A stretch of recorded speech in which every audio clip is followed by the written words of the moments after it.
All right, looks like we're live. Testing something out a little different here. At the moment, we're gonna look at the streams from yesterday a little bit first to kind of analyze the practice, and then I'll play a little later. Maybe on this stream, maybe a later stream today. I'm not sure exactly.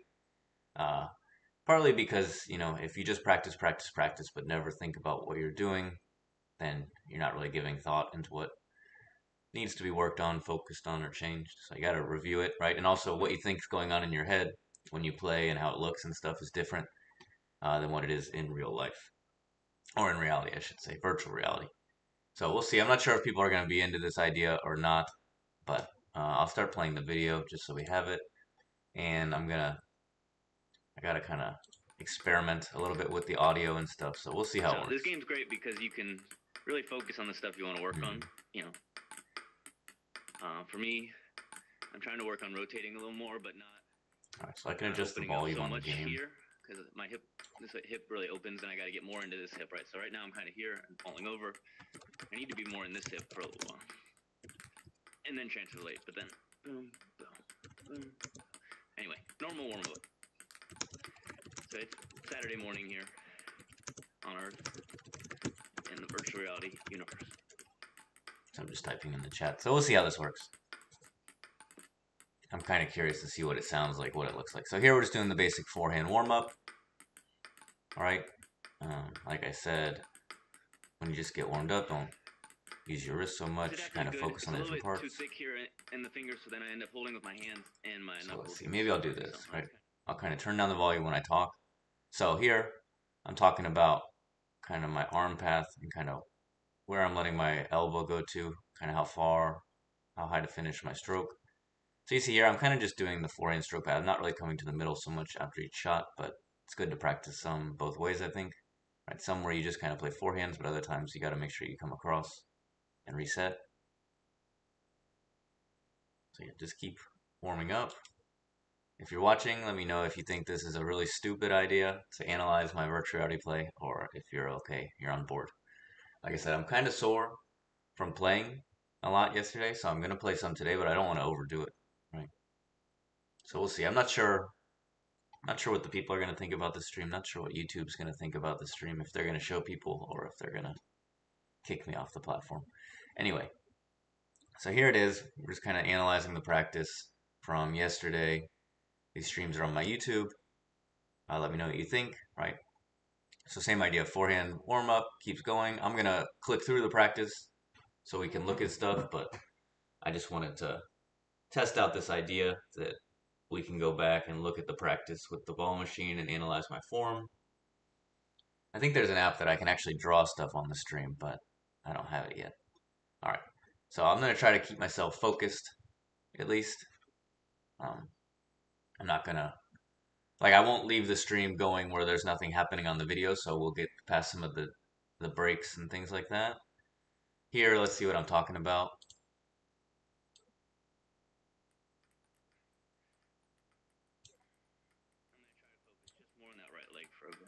So I'm talking about that right leg thing again.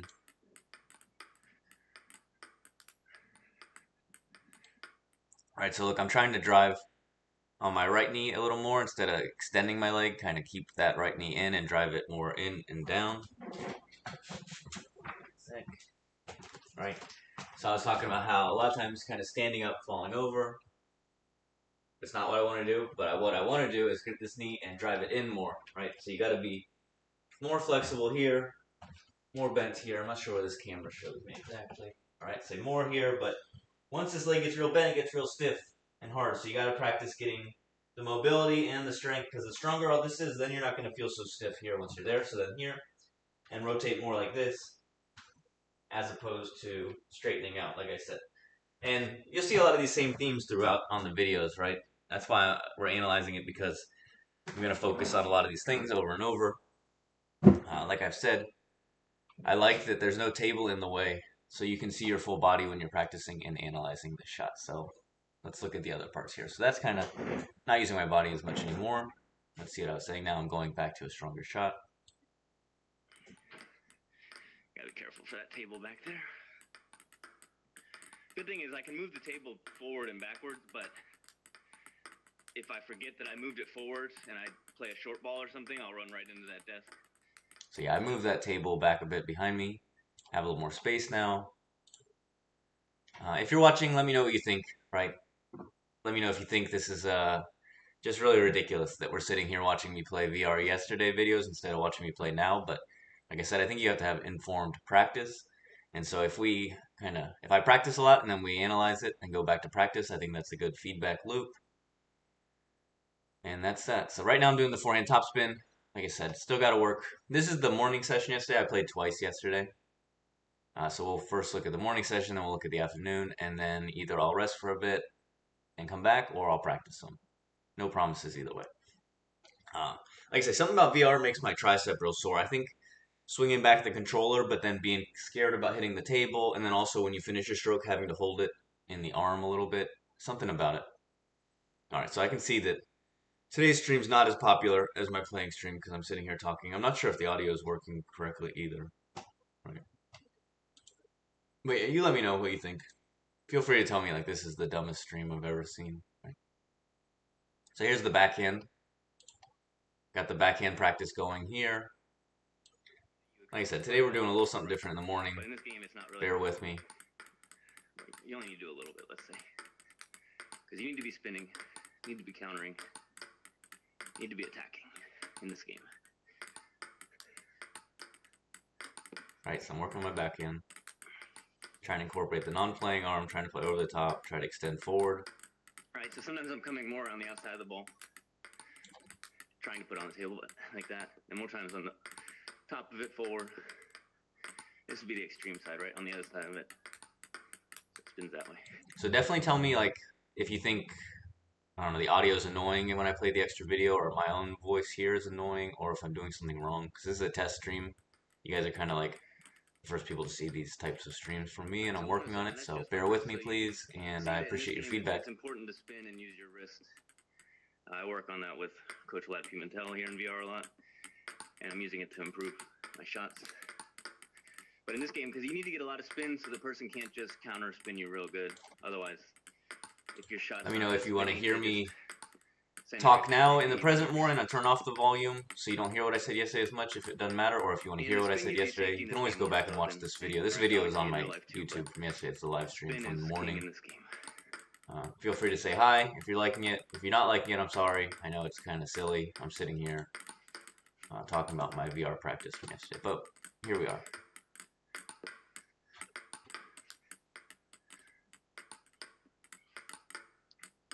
Kind of, well, that's just how things are around here, kind of testing out different stuff, right?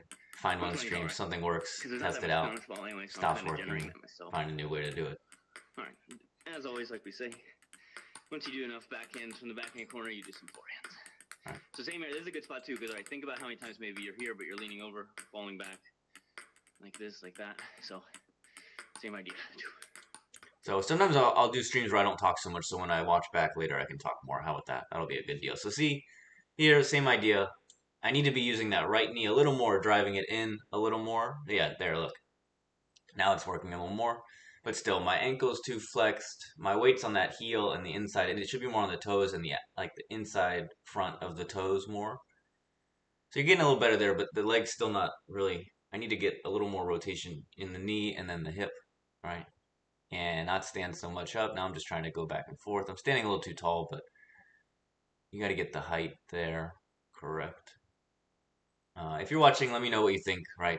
You can feel free to just be like, shut your mouth and close the stream if you don't like what I would appreciate the feedback either way. But if you're enjoying it, that would be good too. Yeah. Anyway. So, we'll see. Like I said, I'm getting used to this idea of playing this video in my OBS streamer. I have to kind of practice getting through the video. Let's listen a little bit. Block it. Now I'm blocking. Drive it.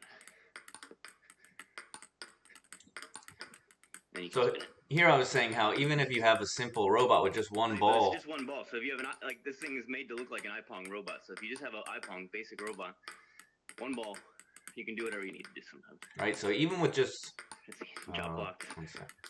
Before I get. So even just one ball from a robot like an iPong or whatever, you could practice blocking, right? You don't do too much with anything, just kind of solid block, block, block off the bounce, forward, get some top spin, and then you can do some driving, and then you can do some spinning. That's one side. Same with the forehand, right? You could do it all with the same ball in the same spot. You could practice playing close to the table, early timing, either blocking or countering or driving, or also letting it drop later, kind of spinning, even lobbing, and this and that. Yeah, let's see. What's up? Colin McCabe, shout out. Thanks for watching. I appreciate it. So you can see, it's not that I'm not trying to shout people out when I'm playing. It's just I can't see the chat while I'm playing. So when we do these streams, I'm happy to shout people out right away. So Colin McCabe, thanks for being here. Thanks for saying hey. I appreciate it. If you're enjoying the stream, let me know, right? If you think it makes sense to analyze practice like this, or if you think it doesn't make sense at all, right? I'm open to the idea that I should not be doing this, right? Now I'm doing some chop blocks. Like I said, you got to have fun in the game, right? You can't just be serious all the time in the game, only doing different things, and you got to get a feel for the ball. Okay. Well, I appreciate you being here anyway, even if you got to go. Thanks for stopping by, making time to say hey. I hope you check out streams in the future. If you play 11 VR, let me know. Maybe we'll try and practice sometime. All right. Oh, thank you, Kalman, for the like. I really appreciate it. All right. Thanks so much. And enjoy the rest of your Sunday, wherever you are. And yeah, I definitely hope to see you on more streams. And maybe we'll play together sometime if you play the game, or if you enjoy learning about table tennis, let me know what you like to see and all that stuff. So here I'm doing a strawberry backhand rip for whatever reason. Like I say, we can't always do the technical stuff, but you got to get the feel. And in this game, you get the same ball over and over. You get to good practice for that. So let's see. Let's see what else I got going. Let me know if you think this is a crazy. Okay. All right, so hello to the 5 viewers. Let me fast forward a little bit. Okay, I was doing push-ups. Let's see how many push-ups I did this day. I do it is much nicer for wiping sweat. But then I come over here and I look at the computer again. Form could be better, right? Let's be honest. Okay, now we're going back and forth both sides. All right. So back and forth both sides. Forehand, backhand. It's the same balls I was just warming up against. Now I'm trying to practice moving. Sometimes I'm spinning more. Sometimes I'm spinning less. Just kind of controlling. Working on my placement. Placing it on the edges, on the outside, different places. You want to play deep on the table with spin, either away from your opponent or jamming up your opponent, typically, right? Don't play right into their middle forehand or middle backhand where they don't have to move. Let's see what I'm saying. You can hit it or you can spin it more. I could play the corners or diagonal, right? Right now I'm playing diagonal. And then also, if you're really far away, you could kind of hit and move, but it's not testing my footwork like that right now. So yeah, meaning this ball's not so wide, so it's not like I don't have to cross step. I can move normally, either 2 steps or 1 step. But look, same idea, like I'm talking about that right knee. That's what when I play my forehands for now, that right knee when I'm hitting the shot is what I'm focusing on, and my left knee when I'm getting back for the backswing, right? So not just right, we're talking about this knee for the shot, but this knee has to come back for the next part, right? So there. Boom, so you can keep going. And then try to finish here, just in case you have to play the backhand, right? Because then boom, boom. Right, so not like this so much, more like this.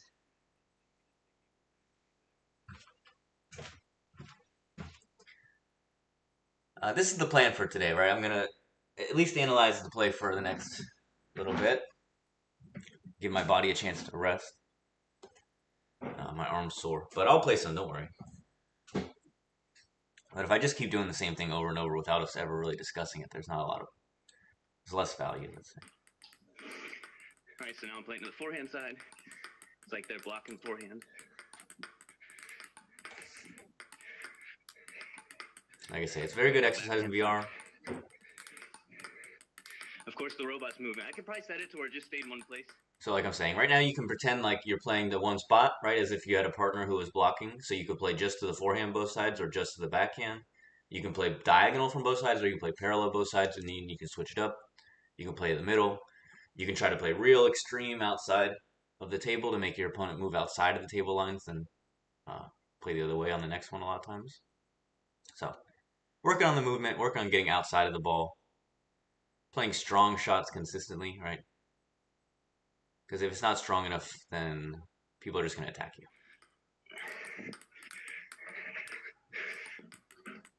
I think I didn't have the push to talk on, so you hear me breathing. it's kind of, when the headset's on your head, you hear the breathing a lot because the nose is like pressed up. All right, 3 viewers, 1 like. Appreciate it. Shout out again to Calvin McCabe for being here, giving me the like, and all that good stuff. So thank you, Calvin. All right, let's move forward to the next part. Let's see what we got. What did I come up with? I'll use that to get into position, get used to staying low. A little more of the same. Okay, now this is 2 and 2.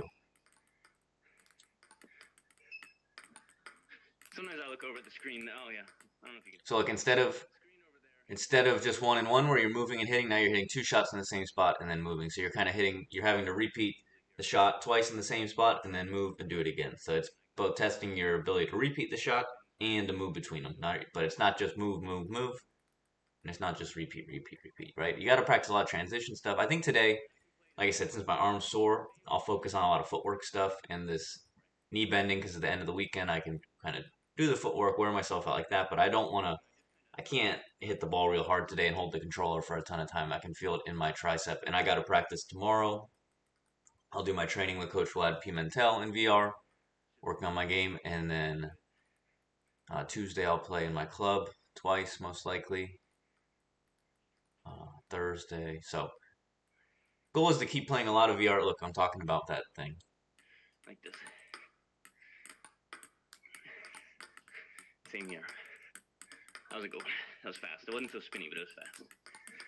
So you're gonna hear me talk about a lot of the same stuff because that's like what table tennis is. A lot of the same stuff, right? There's only there's actually lots of combinations of everything, but still, the game itself is fairly simple on a general level, and then you just have to practice this stuff a lot and put it all together. So you'll see me work a lot on the same things, which is important. You don't have to be here like sitting for hours and hours all the time listening to me talk about the same stuff all the time, but you can hopefully see the progress over the weeks and months and I guess years, right? Assuming we're all around for a while.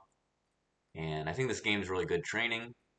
You know, obviously, like I say, I wouldn't be sitting here doing it if I didn't think it was. What is this? 2 backhand, 1 forehand. It's a little bit slow. The rate of the balls, not the balls themselves. But.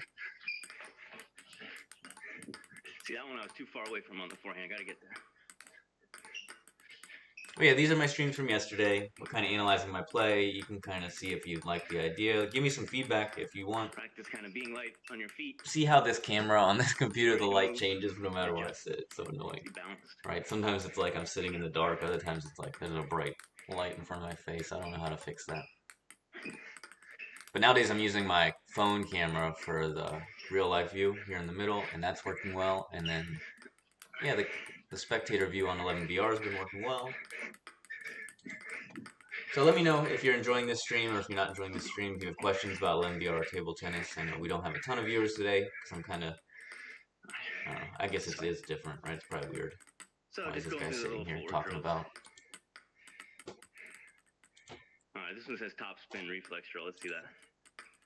I haven't done that before. And I'm going to ask, is the audio working correctly? Does it seem normal? Or are you hearing me twice anywhere or too much bouncing or anything? Good reflex training. I really appreciate your feedback if you can let me know. Like I said, I'm testing these things out. Alright, you gotta be ready. So this is sending me random topspin balls. And I just gotta be ready to attack them and give back. Alright, be ready without being too stiff, because then if you're stiff, you don't get anything on the ball, so it's not so easy. And, I mean, like I say, I'm not like some authority figure here on table tennis. I practice a lot. I'm like USA TT 1700 in tournaments. Hopefully move past that at some point. I'm 2500 in this game, but that was like a year ago I got there, so I could definitely go higher now. That's my plan, but I like training and working on it more. And then once I find a good way to stream more of the ranked matches, I'll do it. But for now, I'll stream some matches with my friends when I practice, typically on Thursdays. We'll do some of that now. You'll see every time I get tired of the game, I just kind of start lobbing or doing this because the balls just keep coming from the machine. Sometimes you got to rest a little bit. I played like over 4 hours yesterday, right? That's exhausting. Do it if they're hitting a few times, just so I can see if I'm hitting it right or not. Let's see, I played 2.5 hours on World Table Tennis Day, and then I did 2 2-hour sessions yesterday. And that was a lot. The spin really moves the ball in the it happens in tournaments too, though. Like you go to bed really sore, and you just kind of hope that by the time you wake up in the morning, the soreness has mostly gone away. So in this case, like I said, something about VR makes my triceps sore, but it's getting better and better. The first day I put in a real hard training session in VR recently. My arm was so sore for like 2 weeks. And I was still trying to play in the club, and I had 2 tournaments coming up, so I kind of misstepped there. Swiss Rally, one of the top players. You should watch him chop. He's really like. I should turn off the volume a little more when I talk so much, right? All right. Yeah, so I'm just here. I'm chopping stuff. We're gonna move forward. Let's move forward to some real play again. Okay, I'm doing more push-ups. Form's okay. I need to see how my back's like arched a little too much. Like, it needs to be a little straighter. My hips are kind of sagging. Kind of do like a hollow body hold. But I'm doing that because I've been playing so much. I haven't been exercising. I need to get in better shape as far as like overall fitness. Because table tennis is good, but overall fitness is really important, and it helps with table tennis, but helps with life. And let's see. So here's my backhand open against backspin. Like I say, it's a classic one.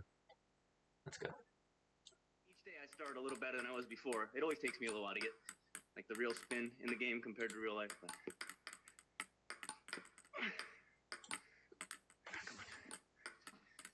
Yeah, 114. That's around. I mean, I'll get up to like 130 at some point, but talking about the spin. Takes some time.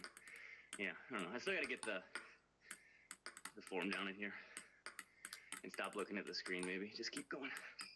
Don't lean back. Go forward. All right. The more body and legs, the more I can play forward.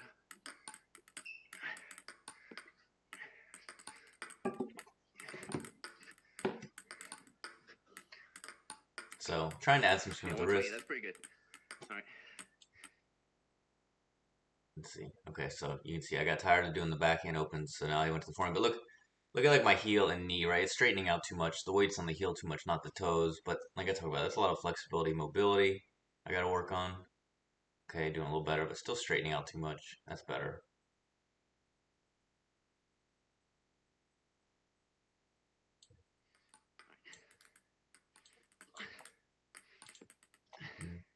So thank you to the 2 viewers at the moment. I appreciate you guys being here. Let me know what you think. Right? Don't feel pressure to stick around if you're not enjoying it, but if you are enjoying it, feel free to give me a like. Okay, so here I'm sitting here, I'm watching the chat. If you like to say, oh, let's go look at some of the forehand opens, some of the backhand opens, some of the AI play. Like I can look at specific stuff from the training if you watched it and you want to see. Look, I'm trying to add a little more power from the legs and the hips here. Not wear myself out. It's kind of, like I said, I played a lot, so I kind of went back and forth between playing hard and playing easy. All right, so I can put a push before this, or a topspin after it, or both, or a serve, whatever. See, I'm talking about how you can combine different shots with the ball machine, so let's see what I go for. Here's the forehand. Oh, I'm dogging it, Pat. I'm dogging it. All right, so I quoted heavyweights there because I was tired, and I was dogging it, Pat. So, just how it is. I don't know if any of you are familiar with Tony Perkis, but despite his flaws, he was very dedicated to straighten up so much like this. Need to be here. Yeah, here we go again. Right, I was watching Sora Matsushima and one thing I noticed was he's left-handed, but I'll do it right-handed. But when he would come in, it wasn't just about getting back fast, right? It was here, and instantly his leg was already like this. So you could lift here and lift here, right? There was nothing flat-footed, nothing straight-legged about it. It was kind of here, right? So I'm working on getting more ankle flexibility, more knee flexibility, but I'm stiff at the moment, so whatever. It'll get better. Yeah, I'm definitely like a broken record, right? So you'll hear me repeat myself a million times over the streams, when I analyze the streams, just in general, right? That's why I ask people to say stuff in the chat, because at least you can get me talking about whatever you want to talk about or what you want to see as far as training. Because you can really get a ton of spin with the backhand, and so you can make it really work well here. Come on. So you can see, like, you get to practice the different stuff. Now I'm trying to put more body, more force into it. Sometimes some wrist, sometimes the arm, right? I mean, I was even thinking you could even shadow practice in this game without the ball, just seeing on the camera where your racket goes and what it looks like. 2, 3, 4. Now I'm counting. 5, 6, 7, 8.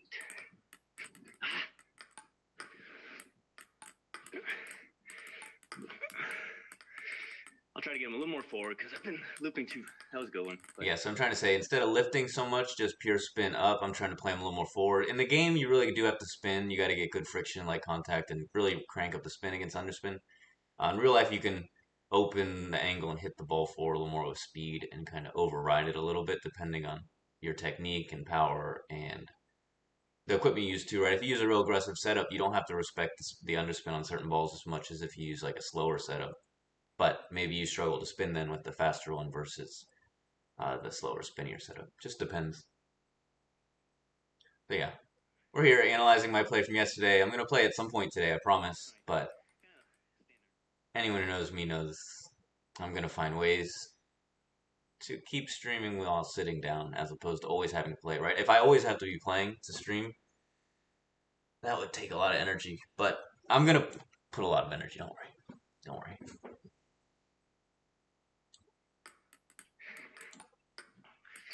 So this is backspin both sides. Right, kind of like a common drill when developing the shots and footwork. So I'm lifting both sides. I need to put a topspin ball in there at some point. But. All right, I want my shots to land deeper on the table, more spin, more speed. But oh, that was a good one. All right, we'll stop there for a second. Yeah, let's go back just a second to look at that just a little more. Straighten up so much like this. Need to be here. Right, I was watching Sora Matsushita. I went back too far. I'll get better at that. All right, let's look. So I'm dipping down, spinning, using more wrist on the backhand side. My forehand doesn't have as much wrist, but I'll get there. My consistency is improving, spin's improving. Oh, that was a good one. All right, we'll stop there for a second. Trying to land it deep on the table, trying to spin it well. Let's see what we got. So wardrobe change to the Florida Crocs jersey. They still haven't called me about the draft for season 3. It's on Monday, which is tomorrow, so maybe they forgot. I'm doing some more push-ups. So I think my push-ups, my legs should be closer together. I'm getting kind of lazy there. And like I said, I'm letting my hips fall too much, but we don't need to watch me do push-ups. The first session, I did a lot of push-ups. Second session, I was already done with push-ups for the day. When I was wearing my contacts the other day, but it's much better than glasses at the moment. Not necessarily the vision, but... Yeah, let me show you that. Well, you see I'm wearing glasses now, but I just got these new lenses for the Meta Quest, and I have my prescription in the lenses now, so I don't have to wear my glasses. I just put the headset on, and it's really nice. So that's going to help me play more. Fogged up, not having an extra pair of lenses. What do we got here? Okay, so this is the fast serve drill. I do this a lot. I like this. It tests your reaction. Right, I don't know where it's going. It kind of moves around on the table. I'm trying to move and spin and attack it. It's playing to my middle. So yeah, I'm trying to spin it, play it deep on the table. At least push the person back, make them have to counter or block. Push them away, give myself some time to reset. If you just block, they're going to counter you somewhere fast. Right, this game's a lot about spin and counter spin. And you got to do everything, right? You got to do ball machine, you got to do AI, but you got to practice with people and you got to play matches. They have a monthly tournament, right? So if you play 11 table tennis, join their Discord and join the monthly tournament, play that. By them, I mean the opponent, not this ball machine. Ball machine doesn't go anywhere. Right, see these ones to the middle are not easy. All right, stay light on feet. And try not to cheat too much, right? Just kind of play your shots and practice moving into place for them. I've already seen some improvements of me dealing with fast serves after doing this. You're more on edge, you're more reactive. Really test your ability you get used to just swinging when someone serves long at you, and that's what you kind of got to do, right? At least take the risk if someone's going to serve long. Then eventually you start to make more. But it's hard in the moment, right? Sorry, I know I shouldn't talk so much while I have the audio on. I should either turn the audio off and talk, or it's a work in progress. Try and do more forehand returns. How that for so long. Right, sometimes backers moving around hitting all forehands, sometimes all backhands. Alright, so now I'm trying to move and play forehand. Test your footwork.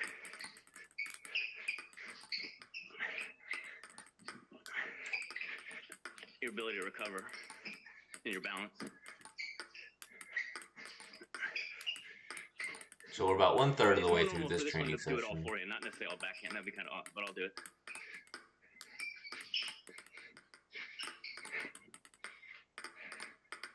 They kind of test your backhand footwork. All right. That's enough of that one.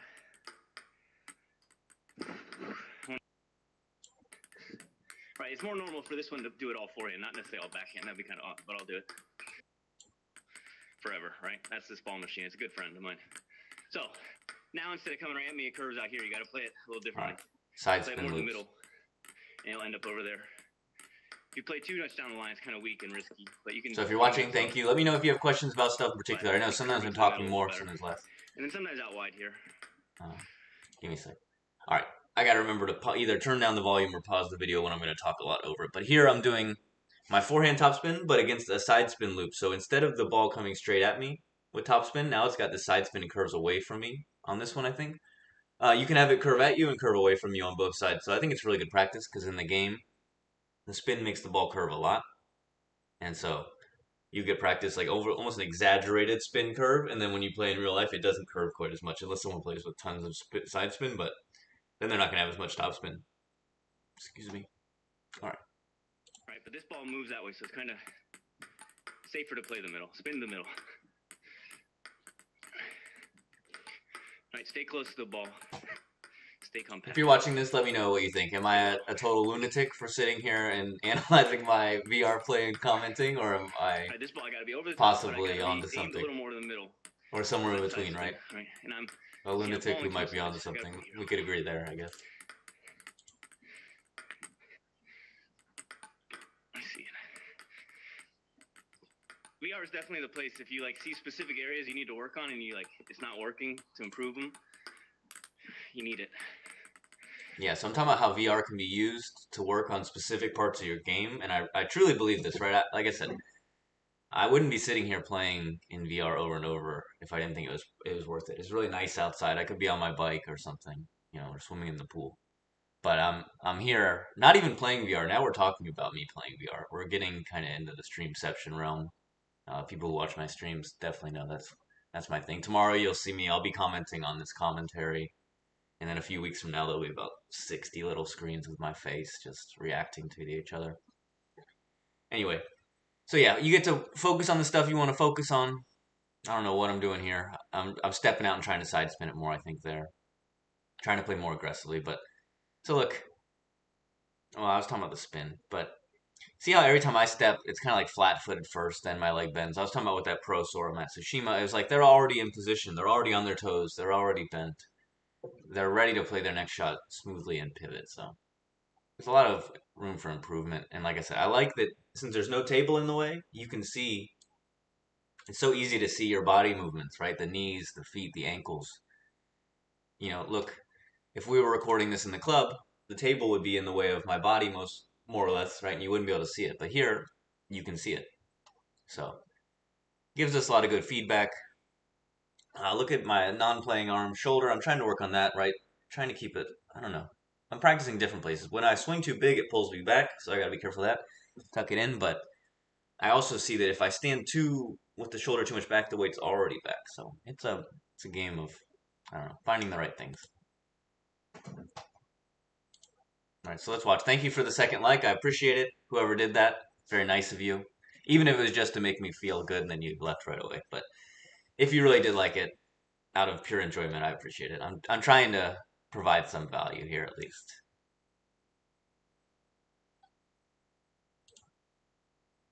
And it's good for me, right? Like I said, this stuff, it helps me, so I don't care. Right, I'm not lifting. That time I fell over. All right, that's good for now. Give me a towel break. Do a little more. Let's look at that again. Basically the same idea, right? If I shift my weight too far to the right every time, right? Say I'm here.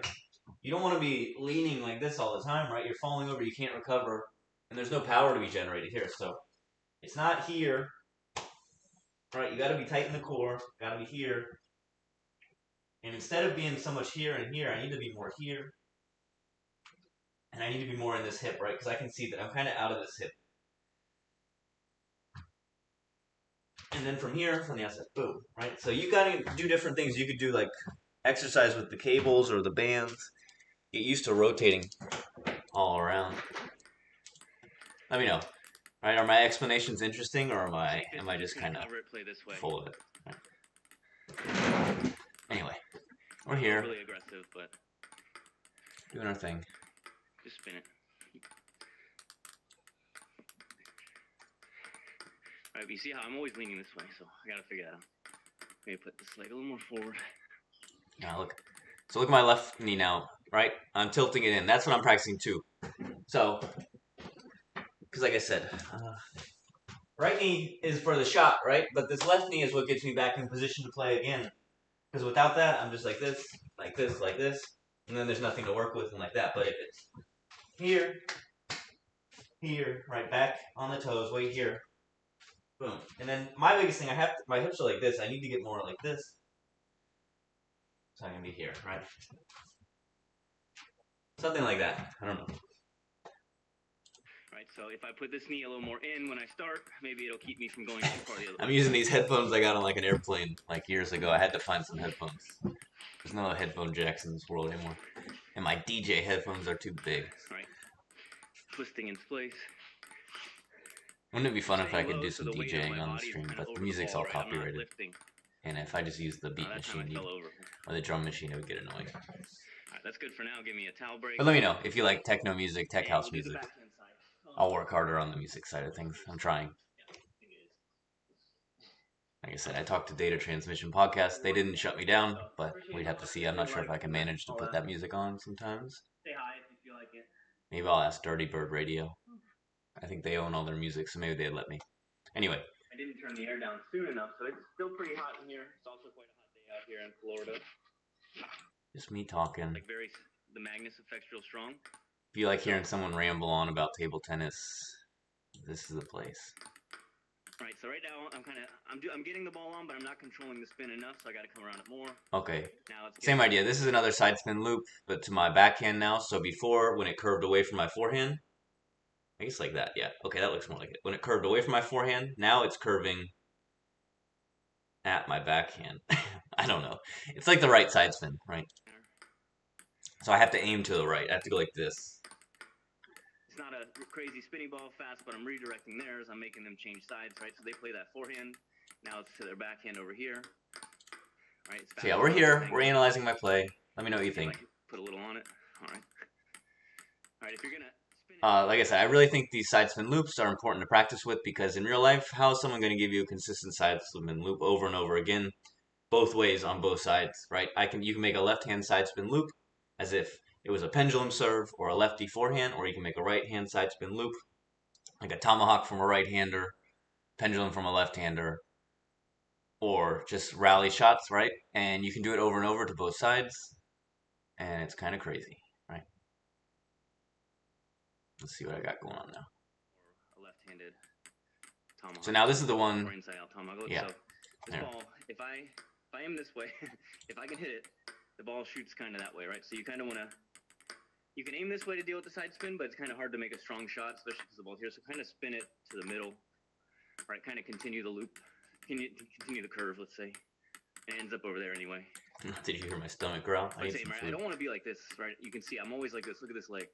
Need to be here, right? Like a wall on the outside. Every time I talk about leaning over to my right, you can around, take a drink of some water or something, get hydrated. But Actually, don't overdo it. You can drink too much water. I don't know if everyone knows that, but there is too much water that can be drank. Right, I'm trying to stay solid on this leg. But drink enough water. We did over here. Now I'm trying to stay solid up here because you gotta contain the. Like in this game, I sweat so much. You see me change shirts and things. It's like you gotta stay hydrated. You gotta stay fueled. I typically play for a little while, go get some eat some food, come back. It doesn't matter if it goes inside, but. And then on days like today where my arm is legitimately sore, I sit here and talk about it. So maybe this will be a good little thing. We can actually talk about some of my in real life club play too. Sometimes my training we can look at. Make the shot. And we can compare it between here and there, right?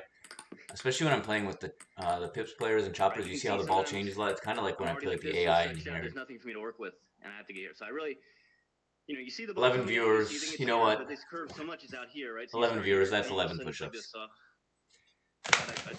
With better form, right? Better form than I was using today. I got to follow by. You go to over here, and now it's here, and you're getting stuck here. That's why it's good practice. Right? Let's keep going. This is a big area I got to work on. Tons of areas I got to work on. At least I found something it's kind of fun to stream, right? Hopefully you're enjoying the streams. It's good, but now I know why my triceps are so sore because I was doing push-ups I'll and return the playing all day headset. I'll quit the yesterday. game. I probably won't do too many more push-ups. But I saw 11 viewers. I said right, so you can see sometimes I hit a fast push-ups. ball, but there's like no spin on it, so it's not really that good. 12 viewers, so I'm not going to do another push-up at the moment. That's better. All right. Like I said, VR, something about VR gets my arm real sore here, so I got to be careful not to overdo it because got a few more weeks of just practicing a lot. 1 second, let me shut my other self up. I need to find a good push. A few more weeks of practicing a lot in VR and in the club, but then I need to get back, play some matches, be fresh because I have a couple tournaments in May that are important. So it's all going to try to come together. My VR practice, my club practice, and my tournaments.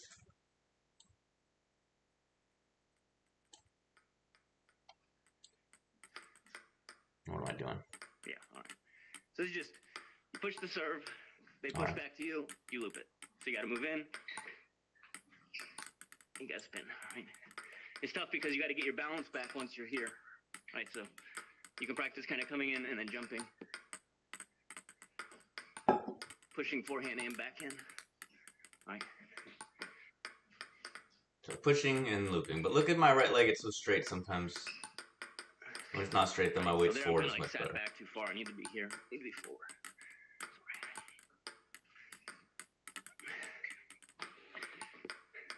But you see what I'm saying? Like, think about if you were practicing in the club, you wouldn't see all this lower body stuff because the table's in the way unless you're standing on the side or this, that. So now I'm seeing where my feet are, where my weight is, where my flexibility is lacking or my mobility, where I'm losing balance, right?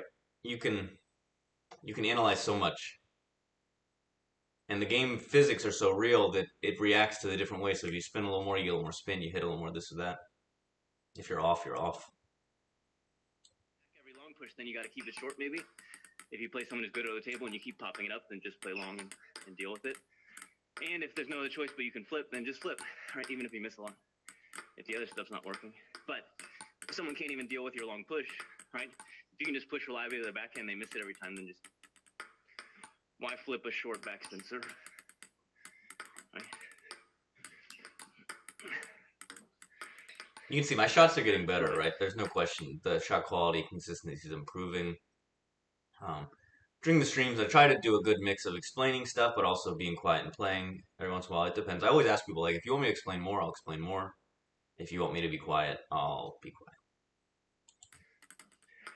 Then you go like this, too. That's what I do a lot, especially in the game. But then you got to be ready for that next shot. But you can see it's good. In and out footwork, pivoting footwork. Right. Down the line. Oh, no, come on. I hit it too much. I got to spin it. See, when I come in, my right leg's too straight. I'm standing up too straight. Right. And I'm playing that one switch up. Just play kind of crossed up sometimes, too, and get out of it. Right, so look. Ball's here. I'm like this. Yeah. How am I going to hit this ball? Right. I always end up like this. I'm saying ball's coming this way, and I'm kind of like this, instead of being more here, like this, right? Using this leg, this side, through the ball, as opposed to kind of, right? And especially because maybe you make one good shot, but then you're off balance, right? Ridiculous. All right. But we're working on stuff. That's good.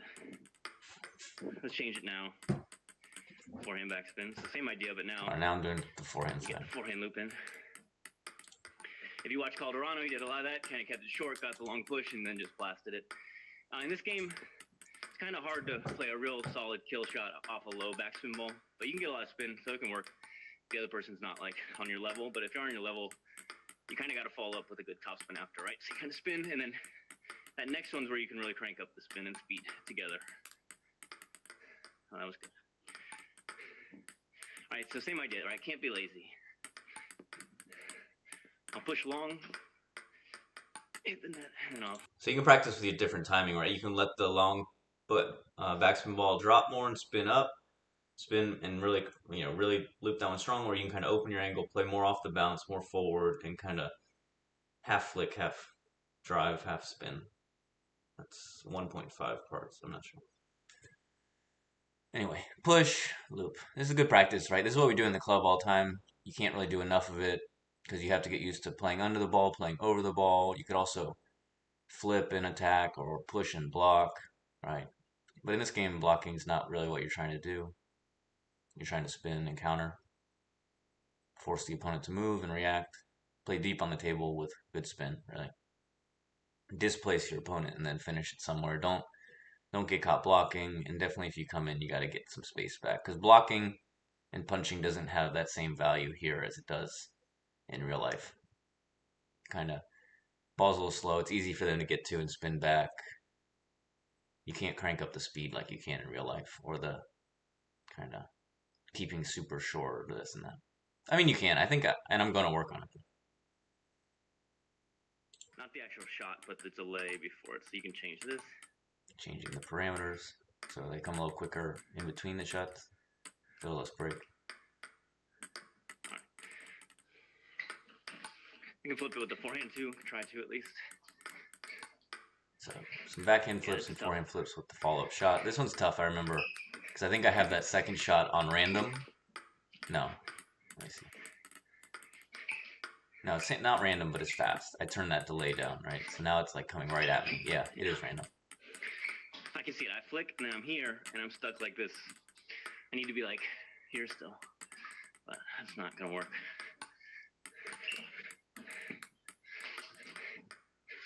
So you can see sometimes it's a struggle, right? It's not like I'm sitting here making all the shots all the time. You have to work on the stuff you have to improve.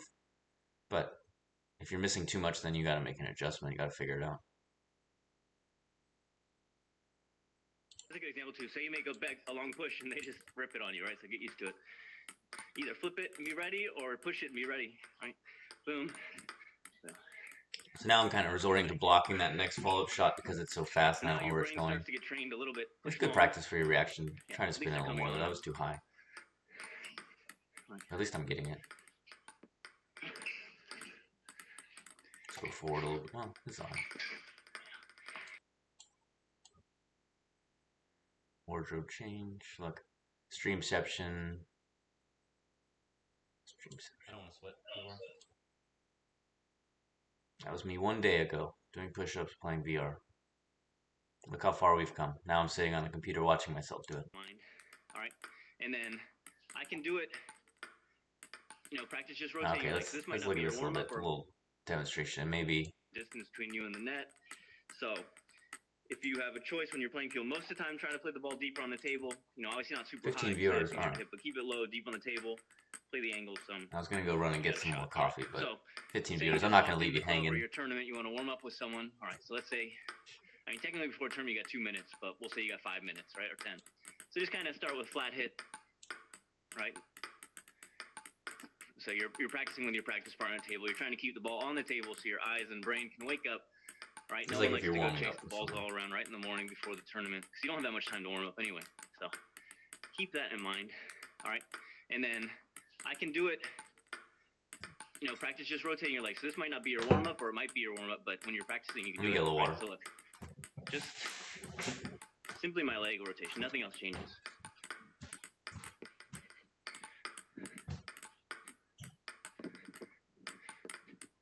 Right. I won't do this mess. And then also you could just see like this. All right, this part.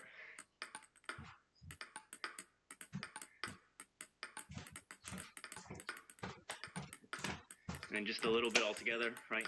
Not using the wrist, not even using that much of this. You're not spinning that much, right? This is a basic forehand. Just drive it forward. So this is me trying to teach you, if you're like more of a beginner player or developing player, basic forehand. It stays high, right? So just catch it and warm up, right? Warm up etiquette, let's say, because but it doesn't have to be like.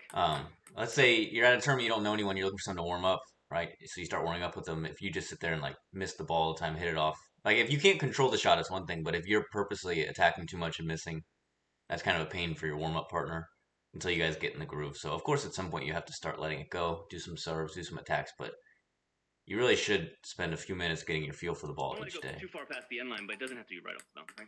Especially if you're newer, just kind of put it on the table. And if you're like a lower level player, then the better you can warm up, the more good players are going to want to practice with you, right? If you can't warm up or can't keep the ball on the table, then there's really no reason for them to want to hit with you. But if you can keep the ball on the table, if you listen to what they're saying, just block kind of for them and different things like that, and then they'll block for you. But don't overcomplicate it. Get ready. Try to reset a little bit in the sense that end up somewhere in here, so you could play either side if you have to, but don't drop your racket.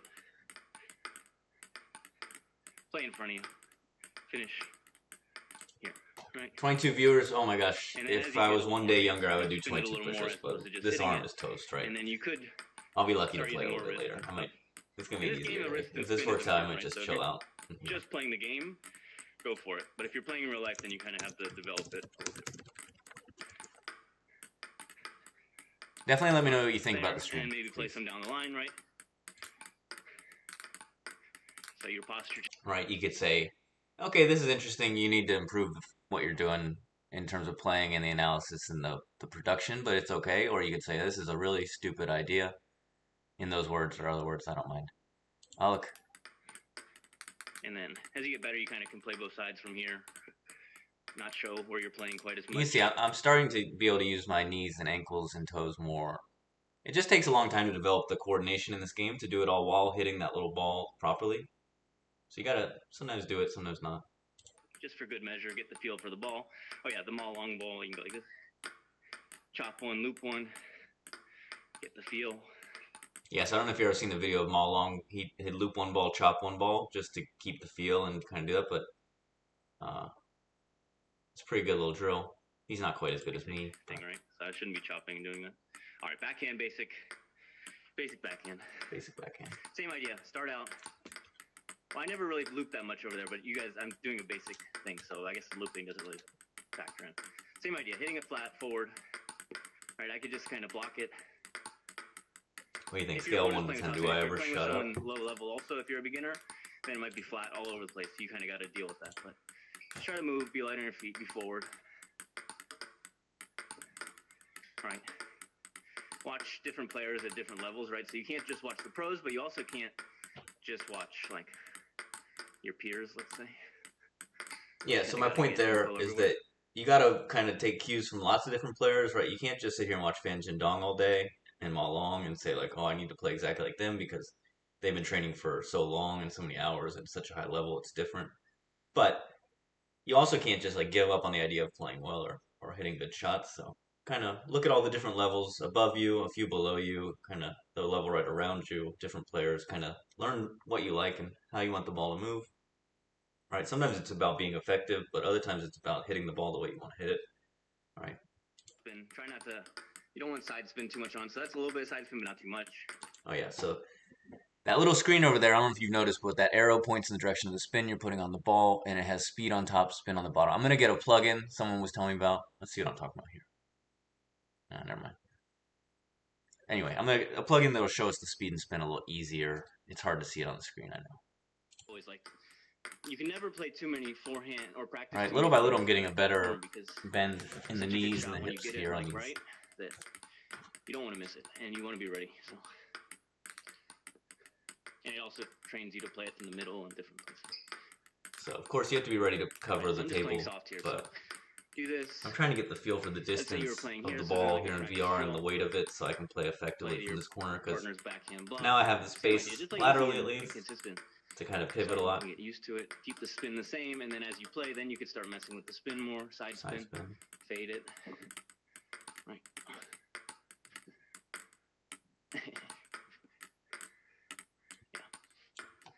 Alright, so that one has side spin on it. You can see it, so if they were over there, it would curve. If you're enjoying the stream, please give me a like. Oh, yeah, just basic, same idea. You don't have to comment if you don't want, but a like would let me know that at least I'm not completely off. Off course. Give me a second. Battery's getting a little lower. We're going to do some footwork. So those are the basic shots, right? Basic contact. All that. Oh. Towel break. Push-ups. Yeah, it was one of those days.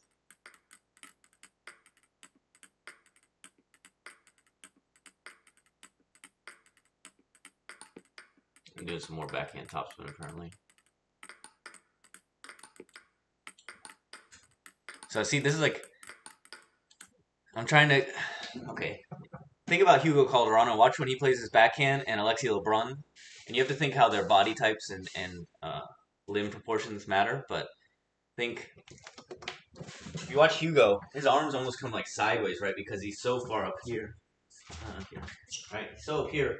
But I've noticed I'm kind of playing here, but they're playing up here.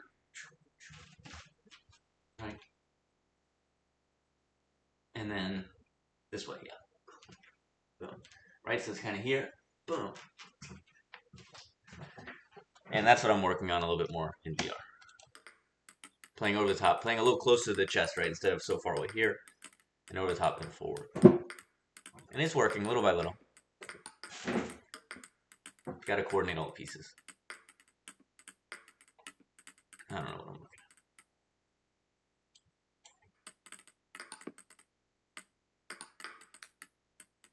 See, I'm trying to play it quick off the bounce over the top. Short stroke. Sometimes, you know, if you're developing your strokes, don't worry so much. But if you've been playing a while, then try and be more compact. Focus on the most important part of the stroke. And especially in this game, the wrist is really important. So if you use a short one, wristy, loose, you can accelerate and get sufficient spin.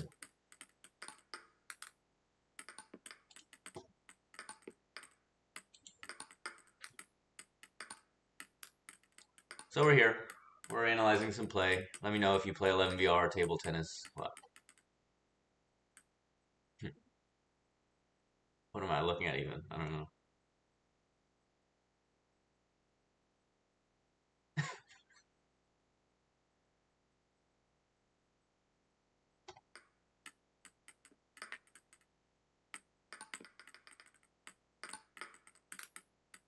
So you see off the bounce? Maybe in this game it's not the most effective backhand, but in real life that's a good way to learn and play. So you get to develop these techniques here. It's giving you a topspin ball consistently. Take advantage of it.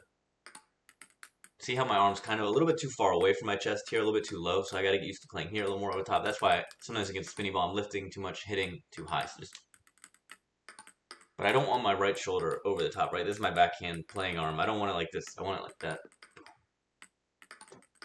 Watch like, I don't know, just like I said, watch top players, but also watch like all the different levels, 2000, 2200, 2400, whatever, 25, 26, 27. All right, I can count a little higher too, 2800, things like that. I have videos on my channel of high-level players you can watch, right? Kanak Jaw. I have videos of Hugo Calderano. All right, so I got to watch Kanak Jaw play in the U.S. Nationals in Alabama, and then also the U.S. Open in Las Vegas, where he won. And then I got to watch Hugo Calderano play in the teams event in the Pan American Games 2023 with his team. And that was really amazing. He's such a incredible player to watch in real life. So to see him win the World Cup recently was really something. So let me know. Did you watch the Hugo Calderano matches from the World Cup? Right, let me know what you think. Like I said, definitely appreciate all the feedback today because this is a new type of stream. Let's see, I don't know what I'm doing. It would appear that I'm just kind of dogging it, getting lazy out there. Let's see. Oh, now I'm playing the AI. All right. Let's look. So the AI tests your ability. Let's see. I don't know if I have it on the same, play in the same spot. I think I do. So to warm up the backhand, play in the same spot. That's the AI. This angle, he backs up a little bit, but it's all right. Like I say, it's important. You kind of do all your ball machine stuff. You practice your different shots. Then you go to the AI, try to use those same shots. Try to use your same movement. All right.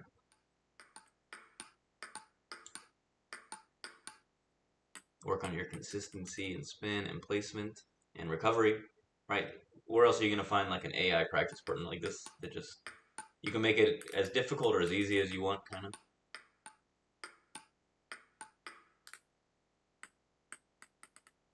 So I have it playing to my forehand, I think.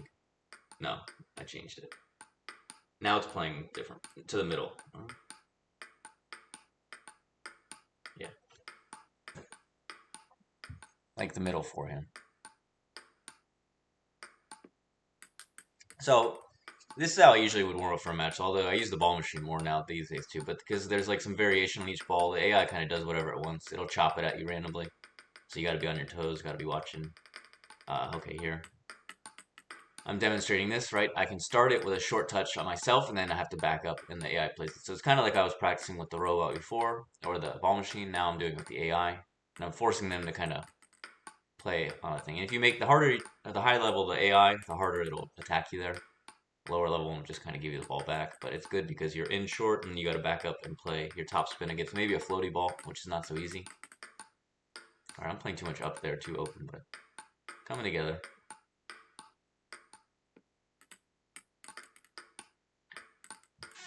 The AI is interesting because you can set it to play your forehand, right? So you could serve forehand underspin wherever, but it's going to push the ball to, or return the ball to your forehand, so you can get ready to play your third ball, or you can do it to the backhand. A lot of possibilities, right? You can place it wherever you want.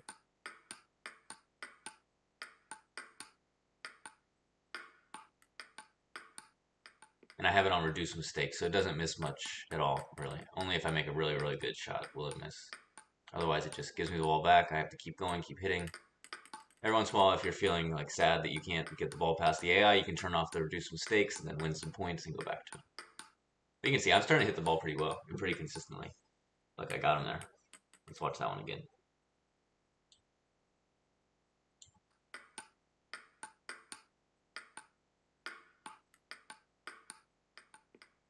This is good.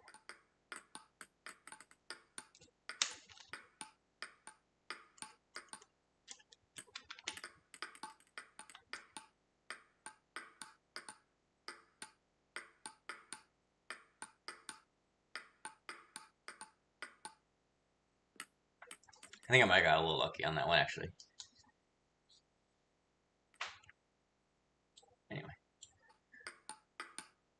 So the AI is a real good sparring partner. What else can I say?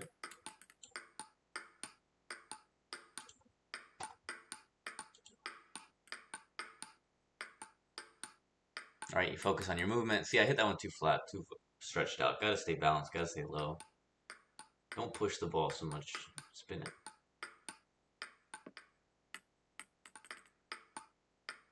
One point I made yesterday was that the more effort you put into your serves, the better they're going to get against the AI. If you just kind of serve mediocre, you're not going to get much better. So I'm kind of, yeah, I should be serving more seriously. I'll work on that. But I like to work on the serve and third ball against the AI and then just practice the rally, kind of reset, stay comfy, spin it. I don't know. You tell me. I think for the analysis, the AI is not quite as interesting as the ball machine, so I won't sit here for too long. But I know some sessions I play really strong with the AI, so those will be fun. But definitely go check out the AI stuff. I'll go back to the ball machine to analyze a little more. Quest 2, let me know if you've ever played it. Let me know if you play table tennis, ping pong. Who does this guy think he is? Still playing the AI. So AI breaks up kind of the routine a little bit. Go back and forth. Let's see. Back to what I was doing. Just moving, grooving, hitting and spin. So trying to stay low, trying to keep my weight forward. There's a now look. There's 2 steps compared to the 1 step. You can kind of choose if you need 2, but 2 is good to practice because sometimes the ball's going to be real wide, so you need 2. You're not going to be able to make it in 1. And the idea is you kind of do 1 big adjustment, then 1 small adjustment, right? If it's real far, it's going to be 2 bigger adjustments, real close, 2 smaller adjustments, but make a big one, then you fine tune it. That's the idea. And if you can get in position well, then you can use your body to kind of generate the power with your swing. You won't be so tense in your arm. So you can see I'm kind of, my tilt is still a little bit too much to the left here, but it's getting better. I just have to get more flexibility in that right knee, right ankle, right hip. Sometimes you just got to rip the ball back at the AI.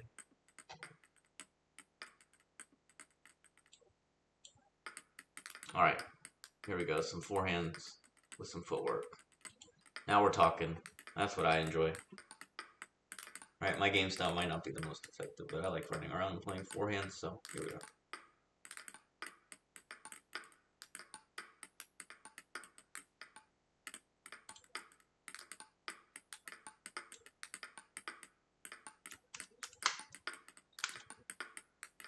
Three-point forehand, right? Backhand, middle, forehand, middle, backhand.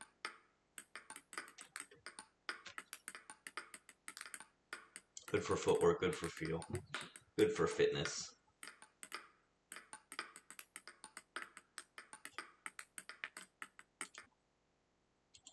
See how I'm okay, it's getting there, but I'm standing up too much a little bit.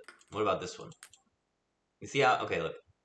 There, but my weight shifts in my hips, it leans over. See on my right leg too, like I'm saying, my hips are like this. I need them more square, or at least more into my right hip to then be able to do it, but not tilt, but to rotate like this. Look, too straight. It's getting there, but it should be still bent more and more forward. That's better, right? That's what I like to see, but that's because I'm further over there, so my weight knows it's coming over here, whereas when I'm transferring to the left, middle one's normal, and then this one is kind of most exaggerated, right? And the ball's wide, so you see I'm putting my foot there, but then I'm losing a lot of power because of that little weight shift. Let's see if I can capture it. This one, watch. Right there. See, this is a good position if I was going to play it, but the problem is I'm pretty sure my hips are going to shift to the left like 4 inches. Look, see how it goes? Straightening out. I need to just rotate there and play it. It's costing me power and recovery. I don't know why the light's just like creeped out or something. I don't understand. Now I'm in the dark. Whatever.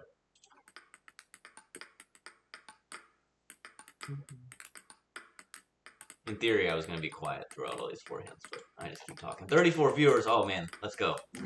Pump those numbers up. Very good. 34. I can do 34 jumping jacks. I can't do 34 push-ups at this point. I'm exhausted. And if I have any hope of playing today, I got to take it easy on this tricep. But the goal is, like, little by little, I'm building up my stamina here. So once I can start practicing, like, let's say 2 hours a day in VR, combined with practicing in the club and tournament stuff, I think it's going to make a difference. So you see, I'm a little bouncy in the hips, straighten legs a little too much, but it's getting there. I'm using my knees, my legs, pretty good. You see, it's this last one. Middle one's normal, okay. It's this last one. I'm there, and then I'm shifting too much to the left still, because my momentum's there. I gotta stop my momentum. And I gotta play this middle one when coming back stronger. Look, I'm playing this one real weak. Playing this one stronger because I'm on the outside, playing it weak. I think I did 100 or something. I was counting. That's why I was trying to count to 100 good ones each time when I was counting. Oh, actually, maybe this one was, I counted to 57, then back from 57, because that's how many people were watching. I forget. 43. Wow, let's go. 43 viewers. I appreciate it. If you're enjoying the stream, give me a like. We're analyzing my play from yesterday. At some point, I'm going to play today, but you have to give thought to what you're doing, right? You can't just keep showing up doing the same thing without thinking. I mean, you can, I guess. I'm not going to. Or maybe I will. No promises. So forehands, 3 points with the ball machine. Consistency in footwork, movement, trying to stay low, trying to stay balanced. throwing a big shot in there every once in a while. All right, we'll go to the next. So I take a lot of little breaks. So, let's see what I'm saying. Nothing important. I needed to watch the timer.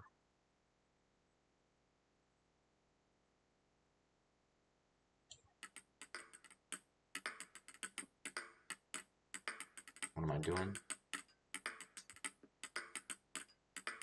Putting my headset on. All right, let's see. Looks like, okay, backhand from 2 points, right? So the backhand from the backhand and then backhand from the middle. I have the ball machine kind of in the middle of the forehand side now. I switched that in a little bit, I remember, but I still did it. So look, instead of moving and playing forehands, now I'm moving and playing backhand, right? Sometimes move and play one side, sometimes move and play both sides, sometimes stay in the same spot and play both sides. If that makes sense, right? Forehand and backhand from the backhand corner, for example, or backhand, forehand from the middle. Although, be careful playing your backhand from the middle too much in a rally. But here I'm just trying to move, trying to play smooth over the top with spin, not hitting, just kind of spinning, trying not to miss, not cranking up the power or anything.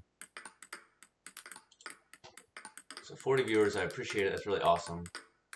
Let me know if you want to see anything in particular. I'm here. That's like the whole point. It's not just for me to sit here and talk about my practice. It's for us to look at the different techniques and see what I'm working on, what can be improved, but also how we can work on stuff that'll help you improve, right? If you play for fun or if you compete in real life or in VR, I think we can improve our games together if you're interested. Because I'm going to work on a lot of the same stuff that everyone needs to work on, right? It's not like intermediate players all have different stuff. Everyone's got it. Everyone has their style and things they think they want to do better and this and that. But at the same time, the fundamentals are the fundamentals, and a lot of the ball's round regardless of who's playing. Right, so I'm just moving, just hitting, talking, rambling. That's me.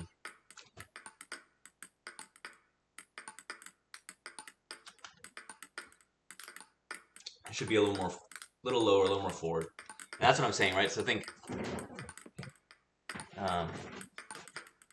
if I'm here playing like this, is one thing. That's what I'm saying. I need to get used to playing more to the chest, but then more here, right? So right now I'm kind of playing here, but really I should be more here, closer. Right? Like you're swimming something. I don't know. I say that because I was just in the pool a little bit. It's nice outside. I could be swimming, but we're analyzing our table tennis. It's more important right now. And the sun's really bright, so can't get too much sun. Same idea. I think I counted to 100 on this one too. Right? If I'm doing lots of reps on these footwork ones, that's typically what I'm counting to, because that ends up being like a couple minutes, 2 minutes or something. Try not to miss too much. But you also don't need to go like 5-10 minutes all the time, or not, too often at all, because that's more like cardio. But you could do that to build up the stamina and for fun, for fitness, right? Like, instead of walking on the treadmill or whatever, you could just play table tennis in VR. But you should also walk treadmill or outside, preferably, depending on your climate and desire. So here I'm spinning it decent, not so bad. Definitely, if you're watching, feel free to say something in the chat. You can say hi. You can say, this is good, this is bad. You can tell me what you think about my technique and table tennis, or if you play 11VR, let me know. We could play sometime maybe. I'll give out the room code. For now, I'm just trying to get the streams done consistently, so that's why I haven't been having people play with me as much. I just don't want, the camera getting messed up or this and that. All right, let me go to the next part. Let's see. So this session, this is almost 2 hours into this practice session, but I've taken some breaks, of course. Just need to go back to this because I can kind of rest. All right, yeah, you can see. But I'm glad that theory you're here. Late in the session, I kind of take the little easy breaks sometimes, go back to the basics. So here I'm going to try to do some basic instruction on forehand backhand, so listen to it, and let's see. Let me try this one more time, right? You tell me where... Let me get this battery back. Can't do too much of the basics for now until you really get somewhere with it. But you can see, even with no real effort put into this shot, I'm starting to get more spin just on the basic ones. Right? So that's alright. My forehand is more of like a power shot in real life, and then my backhand is spinnier. Well, against underspin. Not as loud there for some reason. Maybe because I'm far away from the computer. So when you get tired, you got to be careful not to let your form fall apart, especially when you're demonstrating things. So same idea, right? I'm just playing forward, little top spin, rotating. Like I said before, I'm trying not to rotate like this, like a teapot, right? More like this, which has to do with this leg. But right now, the problem is I don't have the ankle mobility to get further over it while staying loose, right? I get over it, but then it's so tense in here, so I have to get better. But think the more you are like this, then you can pivot here, right? If you're like this, even if you're bent, it's like this. Ow. Felt that one. My body's definitely revolting from all this VR practice, all this real life practice. 2 hours in, you gotta be careful the way you move and stretch sometimes. My leg or hip is like, don't do that. Preset. That's why I'm on here playing again. I'll take a little break and then I'll do that. But back to this. Alright, so say you're a beginner. If you already heard this like an hour ago, let me know. But you show up to the club or the tournament, you need to warm up. Right, you got someone on the other side that either you know or you don't know.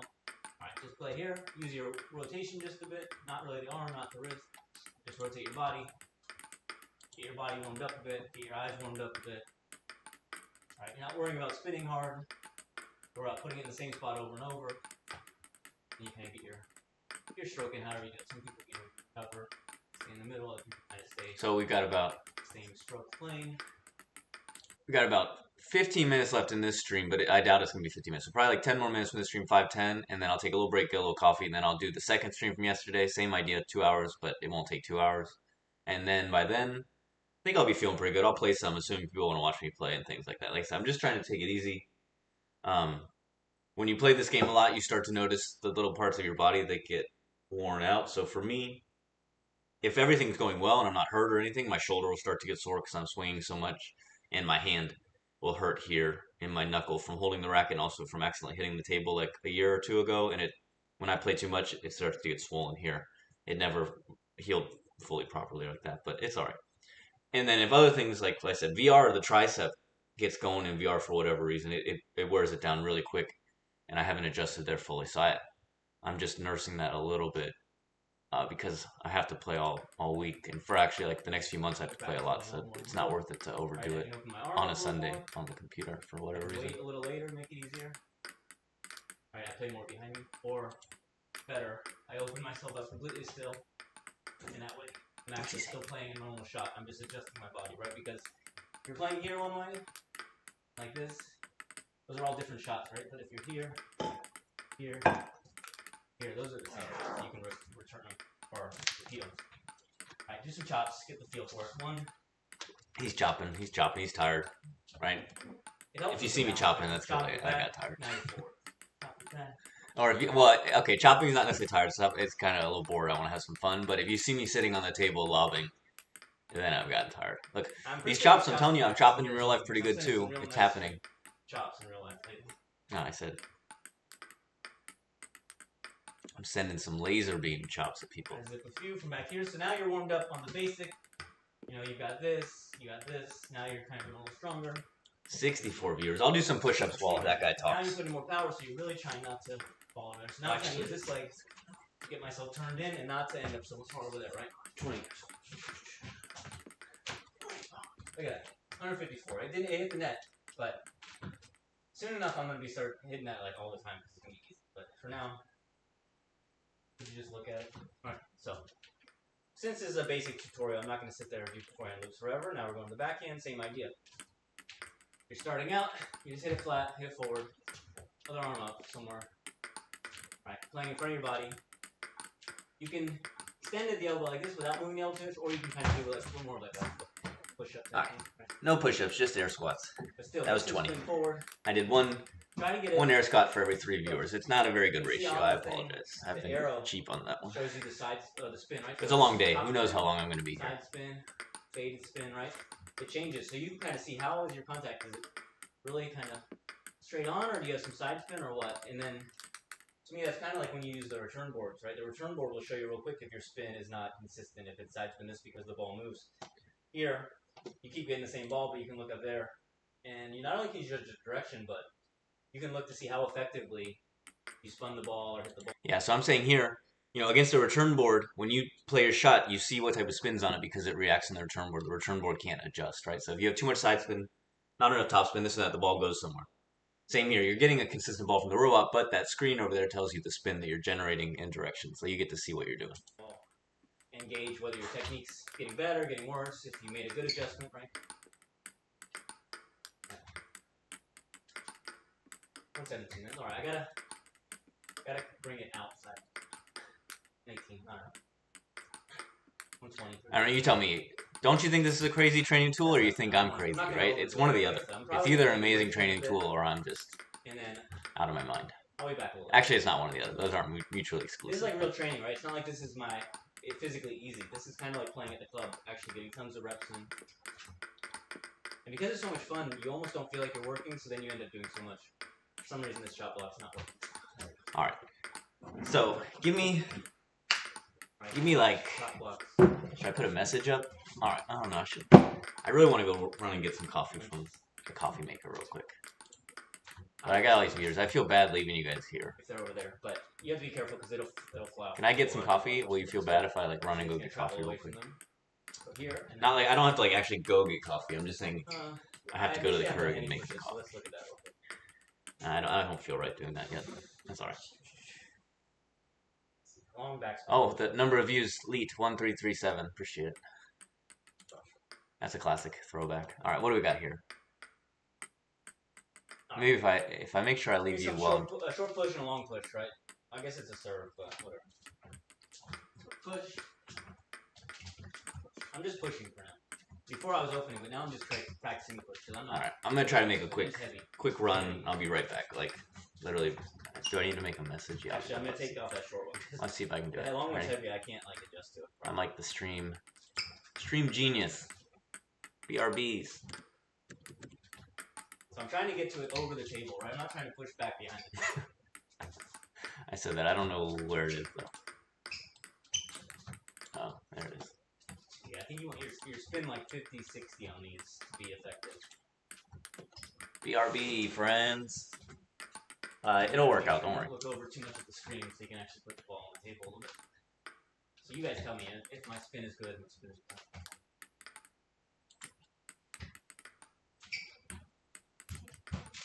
Alright, you practice the timing off the bounce more later sometimes, right?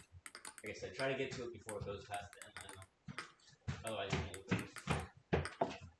Goes long. But for now, practice this sometimes.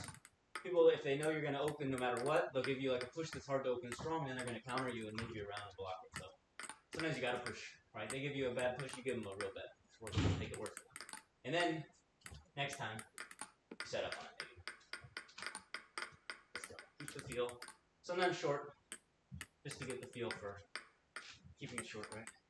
Not like that, but that's not closer. That's it. We wouldn't do that much, but if you can do it sometimes, why not? If they're really far away. It's more about getting the feel. Right, so not today, or not right now, but you would go here and then maybe open one and then play it again. And maybe put a topspin ball in there too. But for now, I just want to get the feel for this push. You can see it's already getting better. You have to practice though.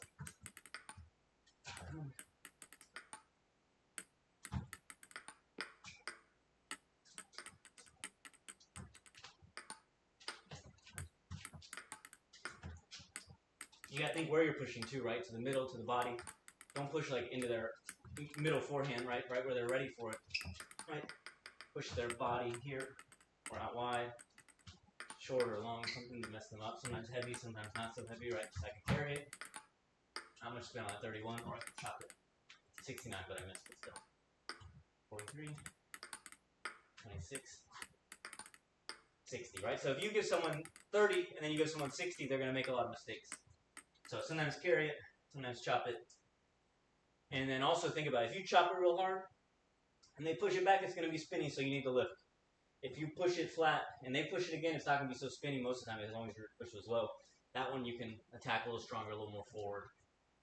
Give me a moment. Give me a moment. So, got people watching. All right, got 15 viewers. Appreciate it. Let me know what you think.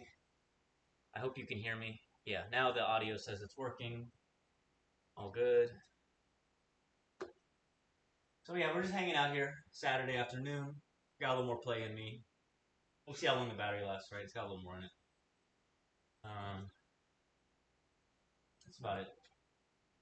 Like I said, I really would appreciate it if you ask any questions about the game or about table tennis, or let me know what you think.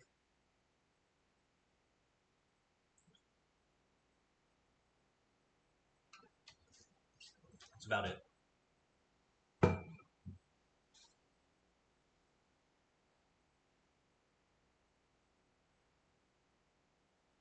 I'll be right back. Don't go anywhere.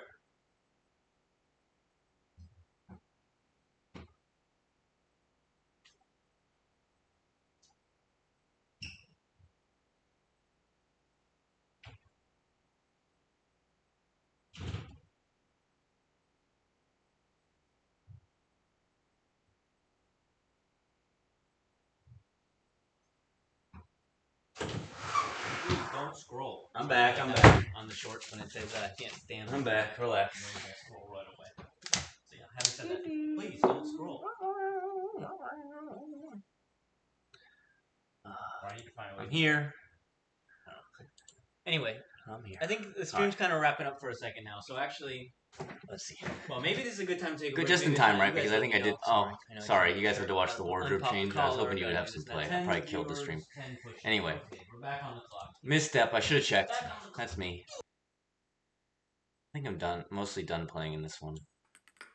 Alright, so that puts it straight. That's basically the angle that makes it. Either do a little basic tutorial or I keep. Probably time for the next training session. This is the end of it. Here, I think with the my backhand, energy I was level saying is it's easy toast. to touch and spin in this, but this long one when it's real strong to the backhand. Let's get the other one going. Like this, it's kind of annoying because sometimes it's kind of top spin, Let's side see. spin. How do I do this? So figure out where they're making the mistakes and make them make those mistakes. Right. It's pretty crazy. I was talking for 2 hours with the microphone off, I think. Hopefully you're hearing me now. All right, let's look at the other side. Does it work? Okay. Does it work? All right, there we are. So this is the evening stream now, right? The other one was the daytime stream. Now it's the evening stream. Uh-oh. Make sure I got everything right. Sorry, man. I don't blame the viewers for leaving, but I blame myself for leaving. I should have just avoided the coffee and stuck around. Thanks for joining me. I'll Sorry. get started a bit, and then I'll talk to you. All right. Let's listen to the warm-up. Just going to do a basic warm-up with the AI. I have it set on 60 Pro, reduce mistakes. So now instead of warming up ball machine, I'm warming up the AI. Give me a moment to get my things in order. Just getting warmed up. Got my coffee mug. See what he brings. And if he's too inconsistent, then I'll play with the ball machine more. But I wanted to start a little different way than before. Right now the ball's kind of high, right? It's not very consistent. So AI, not as consistent. So you don't get the ball that you want to warm up with as much, but you have to adjust to it, which is good too. So here we are.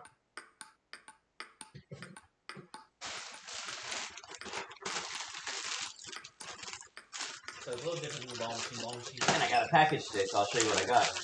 But it just reminded me that I never got the rubbers I was supposed to get from Amazon today. I'll have to check them. But look what we got here.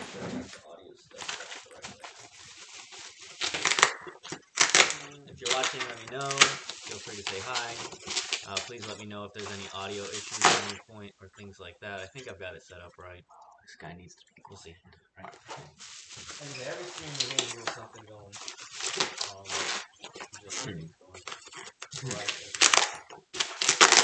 Sorry, I'm sure that's loud. With the AI, I can't quite do a basic warm-up because he kind of does whatever he wants. They did a good job packaging them. I'll give them credit for that. When you try to warm up with them, they kind of just do whatever they want. So, what do we got? Heard of. Got 2 Sandwave extras here. 1 straight handle, 1 flared handle. Let's take a look. But if you're listening to this stream, I assume you're a very good practice player.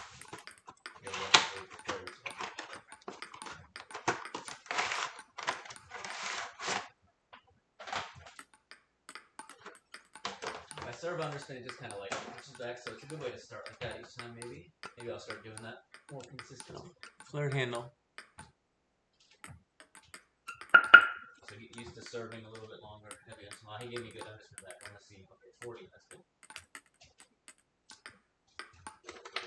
Like I said, there's the spin readout. I have the camera set up so you can see that. So my movements mirror real life and online, but spin is the Sometimes hard to get the plastic off the blade without like ruining it, so I'm just trying to be careful. Meters per second, 11.5. Anyone can tell me what. Oh, I mean, without like denting in the wood with your nail or something. Topspin is sort of left, right. We got it. Let me know where you're watching from, what you think, what you want to see. If you play the game. This is a Sandwave Fextra 7. 1 sec. Looks like it's got a little bit of a defect. I got it offline, so that's alright. Oh, it's just a little bit of glue on the handle. Anyway, it's a 7-ply all wood blade. Alright, so it's got 7 plies of wood there. It's pretty solid. Whatever. You know, 7-ply blades are usually offensive blades, but this one's not like a super fast one. Try to teach us some stuff or shush. You don't know nothing. Things like that, right? So I'm doing kind of some chops. Anyway. Some loops here for fun. Feels good. I asked for the lighter ones, and they said they sent me some, so it's good. I'm going to test it out with a few little rubbers and put together a racket for one of my training partners in VR so we can have a real-life racket to use. Even though I'm just... So that's the flared handle. You see it's thinner in the middle, right? Flare. It flares out at the bottom. Just about done with the forehand warm-up, and then I'll move it to the backhand, and we'll see. I definitely struggle more on that side. I can show you the rubbers I'm going to put on if that's interesting or not. I'll probably assemble this stuff later, actually. Let's see. Not on this. But it's very realistic game. It's more like a simulator, if I'm being honest. A few differences, but over time we'll talk about those, so let me know if you're curious. One. So, like I said, I had it set to play my forehand, now I have it set to backhand. They gave me a little side tape with it. That's nice of them. Not so easy with the AI to warm up Got in some the beginning because foam Stiga side tape. Definitely. Like I said, it gives Well, you very well. Maybe it, I doubt it's officially from Stiga. Beach ball, so it's not a bad. Yeah, I mean, 100% not from Stiga. For training and stuff, the ball machine is really important too. I'll put it on the racket maybe. And this is a straight handle one. You see the straight handle? I'll show it.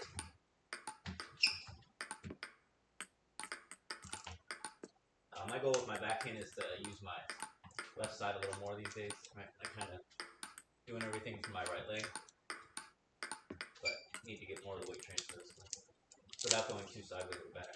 See what I'm saying? So this is the same idea I was talking about with my right or my forehand on the right side, but now I'm talking about with the backhand. One sec.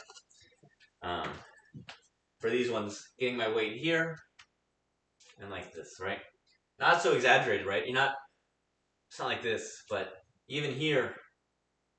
And using it here, boom, and then being able to use the weight transfer to boom, boom. Or say you're here, and then you have to go over here. Oh no, right? If you're there, you've got power to move over. So. In the beginning, I might have to. I'm just trying to. I think it's a good timing for me to do a stream like this, so I can point out my general ideas. If you're going to be along for the ride, you might as well know the stuff I'm thinking about and talking. You tune into a lot of streams and watch a lot. Sometimes it's going to get boring and repetitive because I'm going to do the same things over and over and over again each day and stuff like that, like kind of a routine. But if you look at it more like weeks and months and stuff, then it'll make more sense. Things kind of take a while in this game, but they'll make a difference.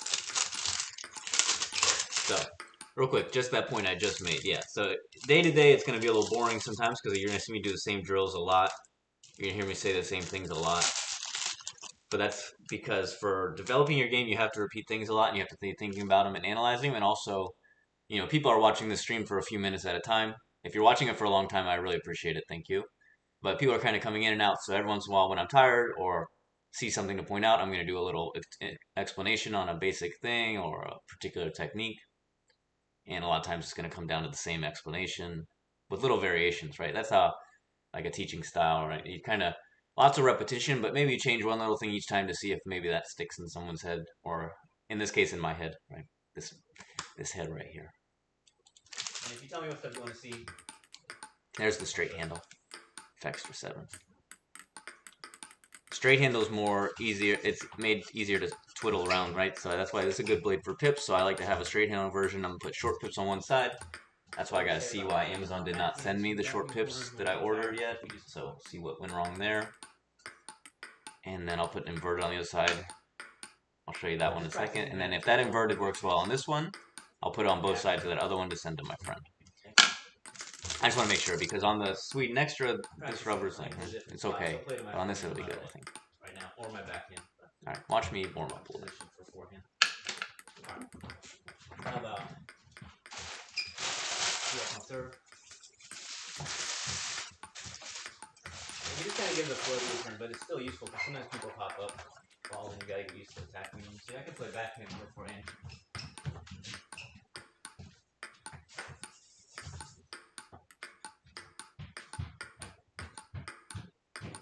Very good.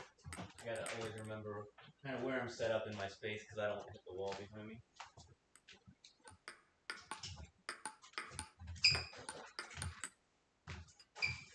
Alright, so I think this is really kind of great things you can practice here in VR. Lots of repetition. So, on that blade, this blade, Spin is king in VR. On that blade, I'm going to put this rubber, the Samway Ultra Spin T88. This is a cheap rubber, Chinese rubber, medium hard sponge, grippy, but not much bounce at all, on the 7-ply blade.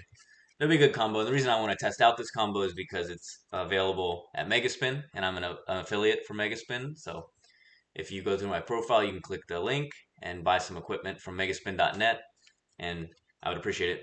You know, if I bring people to the website and they buy using my affiliate link, I get a little bit back. All right, so same idea. I want to make sure this combo works well, then I can recommend it to people, right, as an affordable setup that you can use to improve.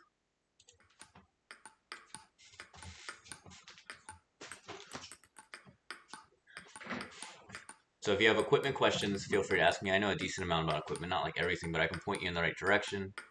I can show you my different rackets, right? Outer carbon, inner carbon, all wood, 5-ply, 7-ply, short pips, long pips, everything, right? Okay. I think I have it set to play the same target, so I can play my forehand from like the middle area, and I'm playing on both sides. Finally take a sip of this coffee that I had to run and get.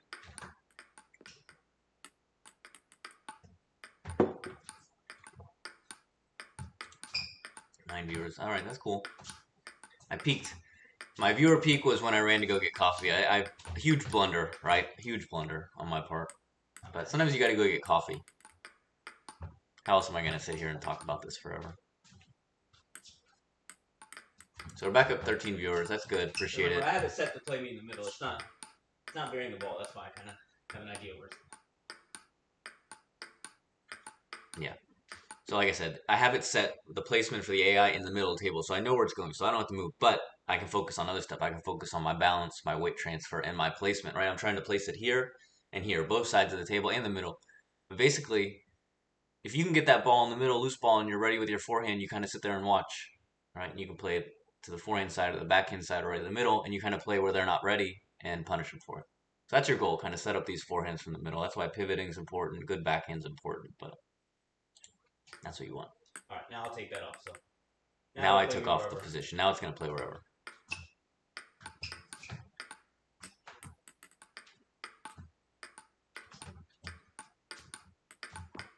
Like I said, I don't think the AI is quite as interesting to watch for this analysis portion. It's fun to watch in the stream, assuming I get the camera angle right, but I think for the purposes of me sitting here talking about technical stuff. AI, you should practice, or you do what you're practicing, right? If you just kind of go back to your normal habits and stuff, and just worry about trying to... Yeah, that's my same point I always make, which is make sure you're practicing what you're trying to improve when you play the AI. Don't just start messing around or doing your normal stuff. Try and actually do what you're working on. So for me, I try to work on a spinnier backhand, staying lower, keeping my balance. I'm gonna skip past this because, like I said, I don't think the AI is that interesting to watch for this. But I was warming up with it, right?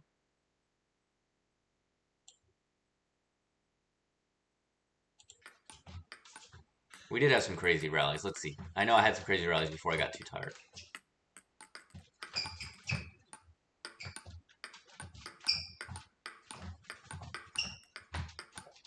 Right, so it's getting faster, right? Give me one moment. Some good rallies coming out here. Anyone watching? Yeah, let's see. I think there's a good one before that too. That's good. No, maybe not. All right, enough of that. Let's go to the ball machine. On that thing. Same idea, right? You're gonna see me spend a lot of time just doing basic forehands and backhands with the ball machine. Not only just to explain stuff to people that might be watching, so I can help them learn a basic forehand and backhand, but because I'm developing the feel for the ball in the game, and you have to hit the ball a lot, right? So I'm realizing that, like, just this game is a lot about just hitting the ball, tracking with your eyes, making decisions, and over, year after year, you get better. You can sit here and focus on the details. Like I said, I just played hard against that AI for a second. So, like, this is my afternoon session. You can see I'm using my legs a little better, in my opinion, the knees and flexibility. I'm considerably more tired. I also rode my bike during the middle of the day that day, but it's good. I'm kind of trying to train myself for long tournament days and also like long training days, right? The top players play a lot.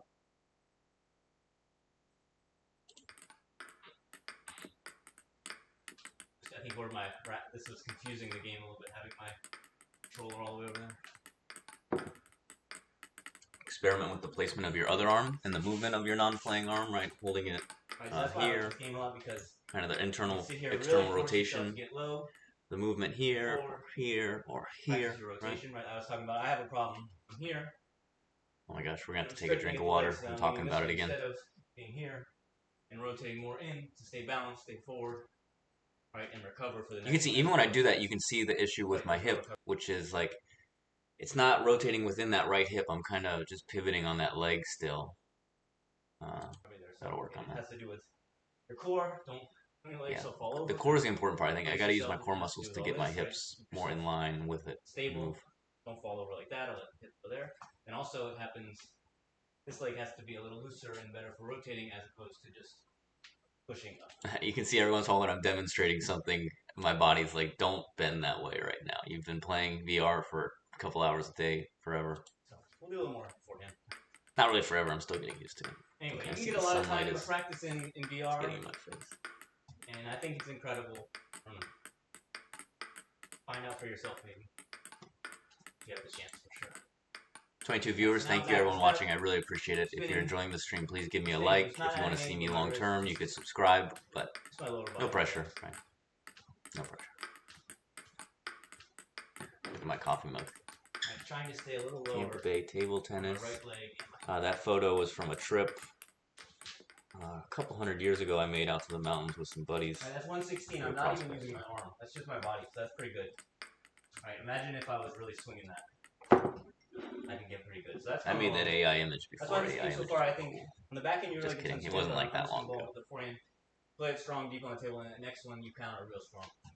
Trying to get it off the underspin balls. Much I wanna harder than talk. just that. Right, that's easy. Alright. So that's why I have to improve my serves, because right now, I can only serve safely with side underspin. Alright, so I'm talking about Our club's closed for the weekend. right now in this game. I'm struggling with my serves. They're getting attacked if I do anything besides side underspin or like short underspin and stuff. People are doing a good job of attacking it strongly. It's getting back to me too quickly. So I gotta improve my serves Yeah, we're good. in real life too, obviously. 28. In my opinion, like really the level of your serves is kind of where the level of your game is, because if your serves are way below your game, then you're never going to get to play your game, and you're never going to trouble your opponent enough to throw them off. Your serves have to at least be level with your game, if not above, so that you have upward mobility to play better players and improve. Because if you have good serve and you can trouble good players with your serve, then the other stuff doesn't have as much pressure, and you can play and take your chances and find your openings, right? But if you're serving and you're losing, and they're serving and you're losing, it's gonna be tough. And serve return takes a long time to build, so. Not bad. Alright, let's go back to the backhand basic. So now you get a consistent ball to warm up with your backhand. Same idea. To start flat, forward. Alright, so now compared to the AI, I get a It can be consistent a little ball. bit I can spinning do the up, flat ball if I want. Or it can be more of a push. In the game, you're obviously not going to do this shot very much unless you're blocking or something, but you're mostly going to spin. I'm saying for real life shots, practice that too. So like I talked about on the right, Okay, forehand so I side want to now, see my arm a backhand little side, closer to trying my use my chest. left leg a little more, get a I want to little see my behind. upper body more inclined towards Right. But stay forward. table. Stay. But it's a process as far as like think about too. If your shoulders are like this too much or Football's fairly easy to do. internally rotated, and you go too much like this, now you're trying to play like this. So that's normal why it's here. Not everyone plays But super bent yeah, over, it's a super skill. low, but it definitely helps for like Trying the to hit aggressive it. topspin game. Right, if there's all the way in the middle in the furthest forward, then I'm trying to hit the middle part, right, where it's kind of here, so it's playing forward. Right, so if here's your full stroke, you're trying to hit it like in the middle, right? So you're here, getting started, hit, Hopefully get my follow point. through, but Here. don't like just start hit and big follow through, and also don't like hit it at the very end of your stroke. You got to be accelerating when you hit. What's this light look like? It's pretty bright.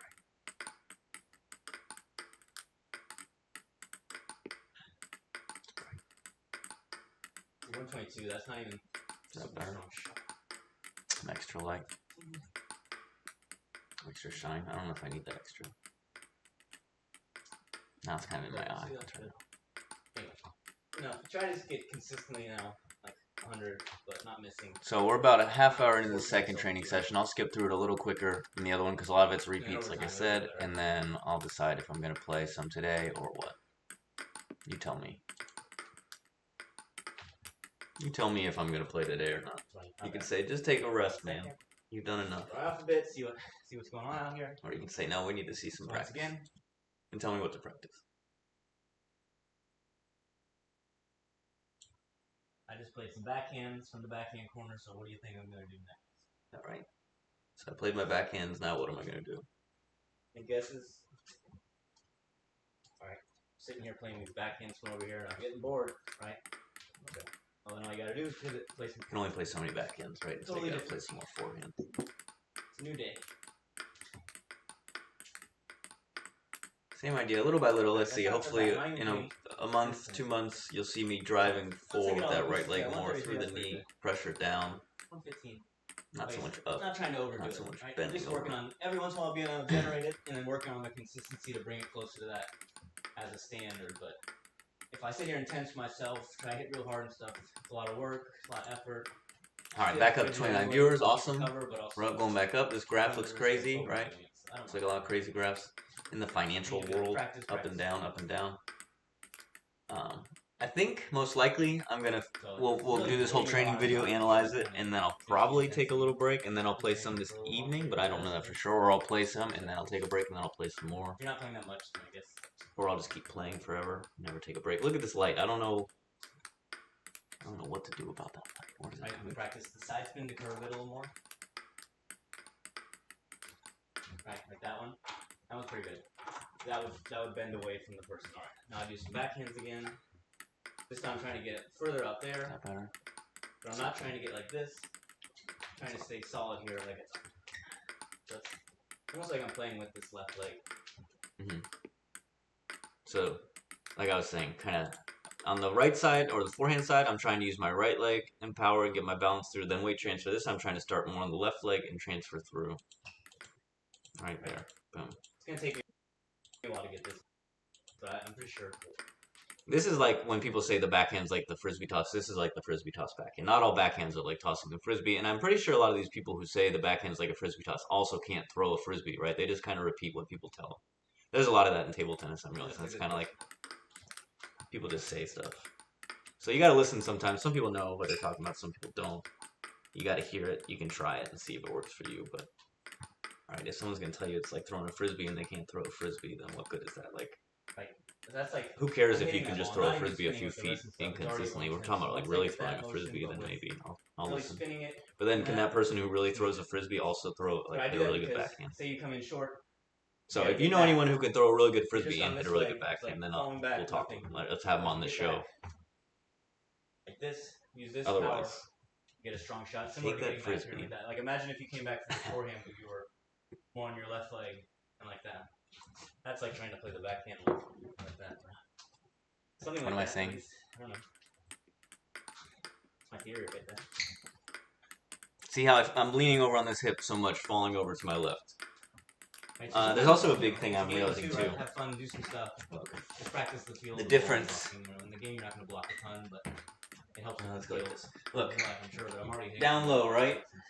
But the difference between sitting back and falling back versus like this, and that requires flexibility here and here, right? So you have to practice these stances without the ball, without your racket. Otherwise, you're never going to be able to do it under pressure with the ball, right? If you can't even get in position here, how are you going to do it when the ball's there and not stand up? Excuse me.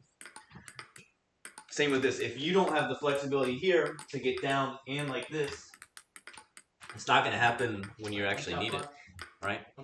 So, got to work on flexibility. Same thing, like I'm saying here with the shoulders, right? If you're too rounded over and like this, how are you going to get low and play if your shoulders don't even come up here, right? So you got to work on opening up your chest and your back and your shoulders and all that.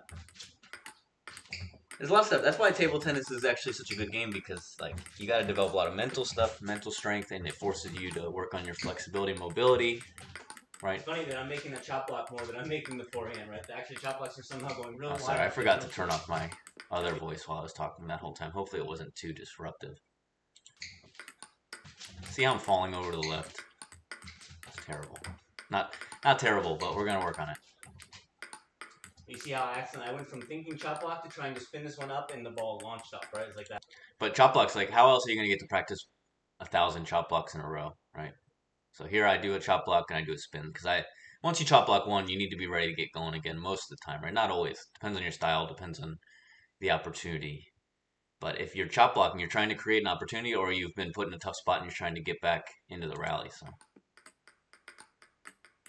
Right, so I'm trying not to be like this, even though you could, but more like this still. Yeah.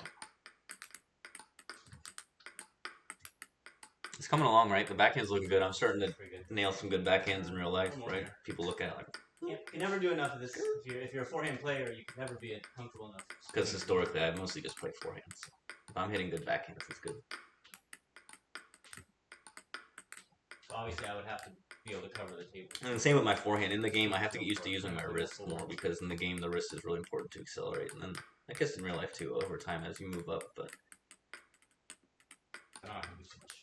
like arms get exposed. Do a little Yeah, chopping for fun. it happens, It right? feels good. You'll see, like I said, the more I play, the more you're gonna see. Sometimes I'm gonna move in a certain way, and my body's gonna say, "What are you doing? Just don't do that again." So now I'm chopping for whatever reason. We'll move along. But look, you can chop in this game. It's not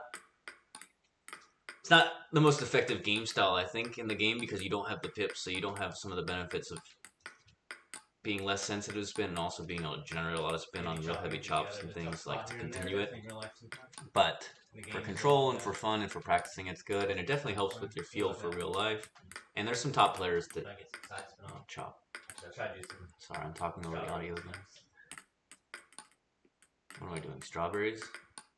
Yeah, not very good one. I don't know what I'm doing now. Alright, try to counter one. Try to counter one. And chop one. Try to keep. I'm not used to the distance back here as much still. So I gotta use that. I gotta bring this leg in more. But yeah, let's do that. Just some basic loops from back here. Yeah, so just kind of keeping it simple here with these backhand loops. See, I need to play a little closer to myself, a little more forward, but it's coming along. Alright. For me, my goal on the backhand, like I keep saying, is get that left side of my body more involved.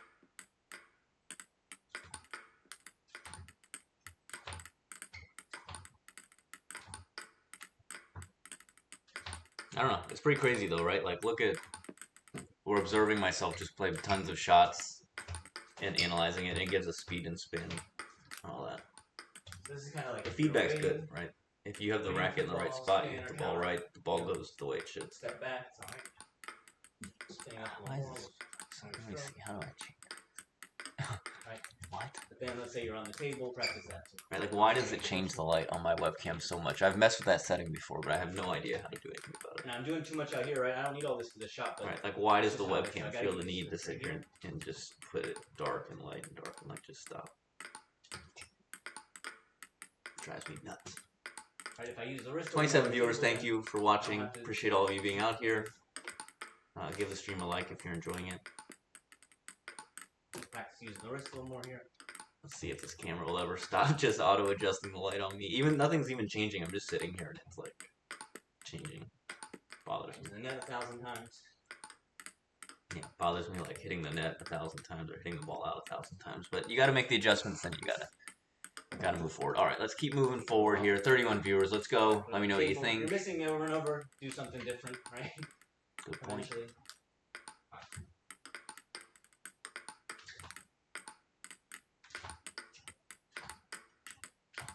So yeah, 36 minutes into this training session. This is also another training. It's about 2 hours. Seems like 2 hours about the amount of training I can do before getting really tired, and I'm managing the battery life and stuff pretty well actually. But I mean, back to the basics as always, right?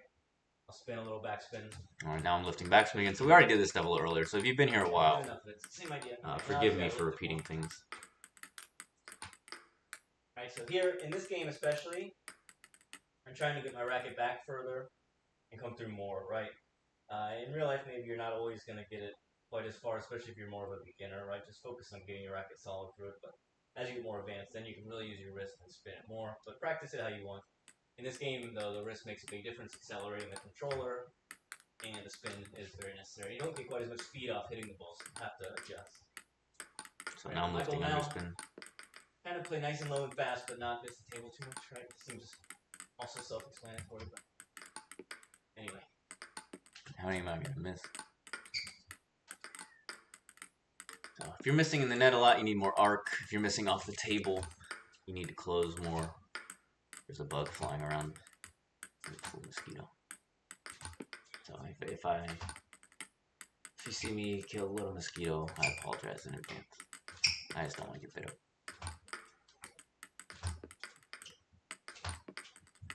20 viewers, 2 likes. That's good. I appreciate it. My goal is for it to land further on the table.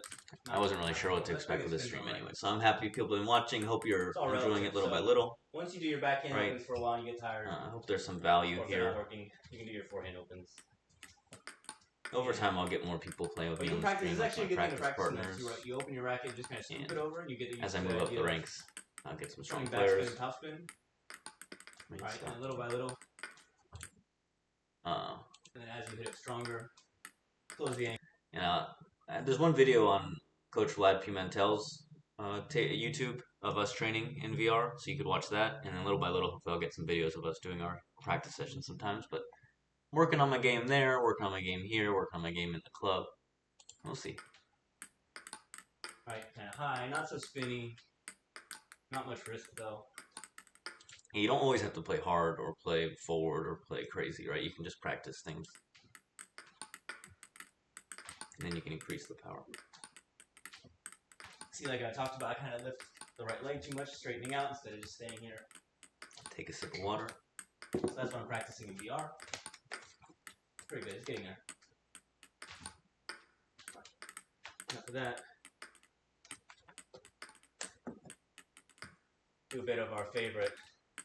Like really, how do you see the benefits here of fine-tuning your game in VR, or is it like not obvious?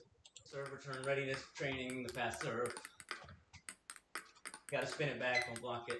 Let's see, I'm getting a little better at it. Let's see what the stream looks like on my phone. Maybe I can improve how it looks. Gotta attack. Alright, you gotta stay light on your feet. Ready to go for it. Okay, so it looks reasonable. Alright. I'm just checking it out. Give me a second to enjoy what we're looking at. What do we got up here? Oh, the fast serves. Yeah, good practice.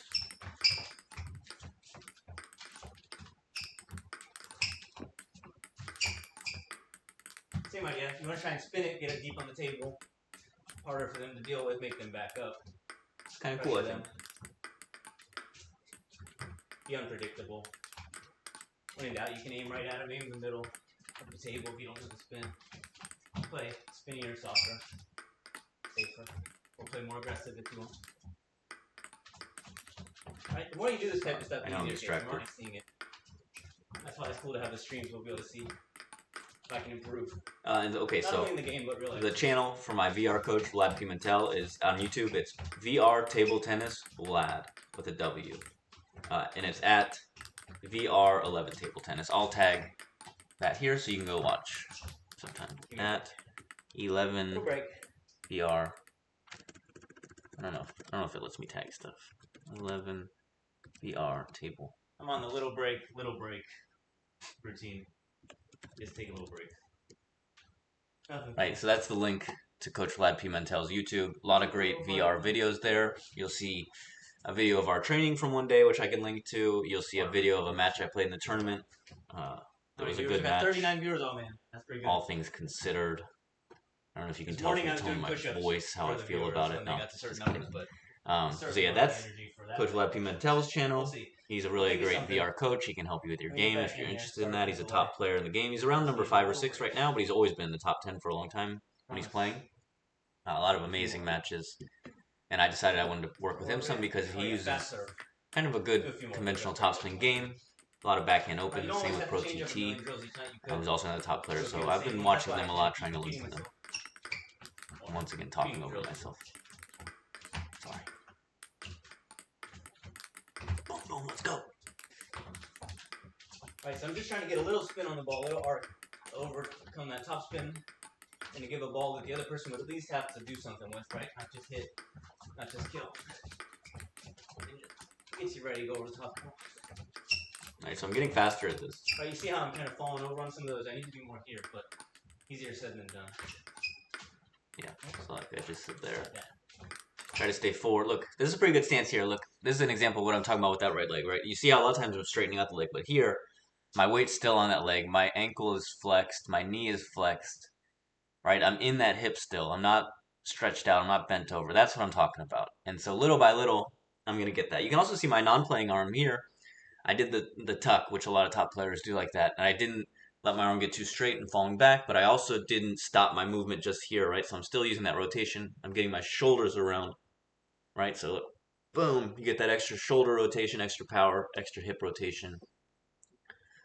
Would you just look at it, right? A throwback to simpler times. Would you just look at it? Let's see if I can chop a few. 30 viewers. What can I do for 30 viewers? I can do 30 air squats for 30 viewers.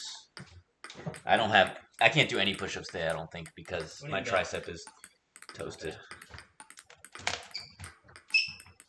or lob it. Sometimes you do it like a normal arm swing. Sometimes you just do it just keeping it up like you're playing. Sometimes do it on your toes. Sometimes on your heel. Not necessarily against these serves, but whatever you want to do. It's good for reaction on feel. I can feel I have a little more space because I moved my table back here. Pretty good. Sometimes you hop a little bit, back to the table. Alright, let's try something else. What else do you want to see?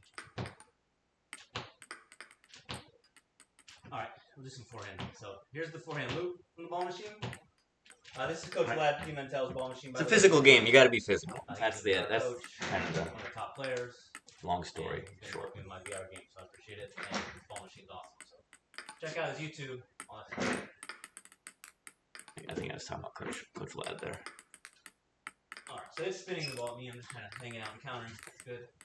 Good practice. It's a little too slow, right? So let's try. Change the frequency. Catch my breath. Something called pre-delay here. Turn it down. I think better. So I don't know. Maybe the squats aren't the thing to do. Right, it's still slower, but it's giving me time to play. Lost some viewers. Shallow better. I'm kind of used to the idea of counter spinning more in the game from back far. I'm not used to. I usually play just at the table up to this point, but I have to get used to it. This game, the real power shots come from this type of stuff. If you watch the top players, you'll see a lot of big rallies from behind the table. Big finishing shots. Alright, 125 is pretty good. How far is the table? Squats got my heart beating. Had to get my heart rate back down. Really but it's good. You can see, like I was saying the other day when I was playing, good. get some push-ups in, get some squats in. You get some exercise while you're playing. You also get used to playing while you're a little bit tired muscularly. That's good. I'm not going to do a bunch of six. Is that a word? Just getting the feel for it. Right, here. Whatever. So this is the normal topspin forehand loop.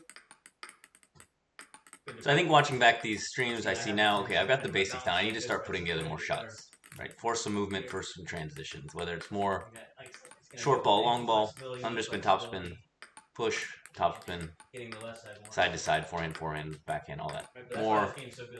More sequences now. It's time to increase the thinking and the movement and the adjustments. All right, but I'm still going to do a lot of these basic things. Right, just hit the ball over and over. That's the game. That's what helps all around in real life and in the game. Like I said, I'm trying to also use it to teach some of the strokes if people want to learn it. 141, that's pretty good. Look at that, 141 with that little short arm stroke. You gotta adjust it a little bit from real life, right? Like, you gotta crank up the spin. I mean, in real life, you could also crank up the spin like that, but if you hit it in real life, you also get... Alright, that's enough. Little break. Wardrobe change. Okay, we're gonna do something a little bit like more good control, this and that, so I'm not just swinging all over the place, running all over the place. Yeah, you can hear I'm complaining because I was getting sore, so I couldn't keep just swinging my arm as much. I need to do something like a little easier. I'd always last for like 2 minutes, and then I'm back swinging my arm. So let's just start with that. Say like this. Each day I'm like, just stop playing. You're sore, and then I'll get playing half hour later. But I want to get the feel for pushes in this game and in real life better, of course. So don't neglect your pushes. Sorry, pushing long, pushing short.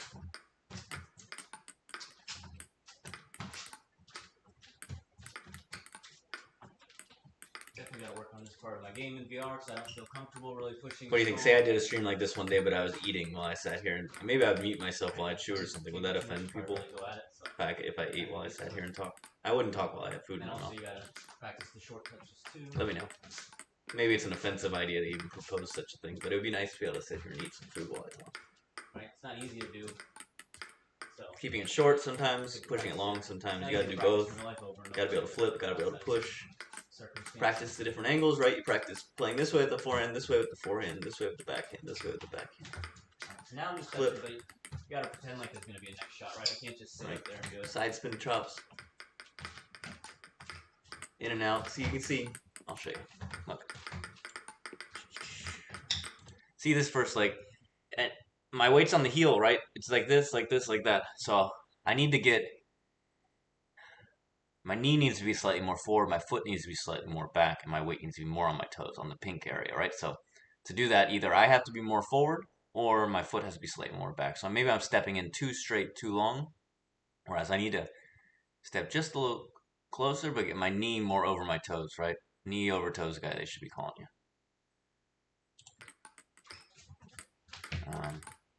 Same with, look, I'm standing up quite straight. I should be lower.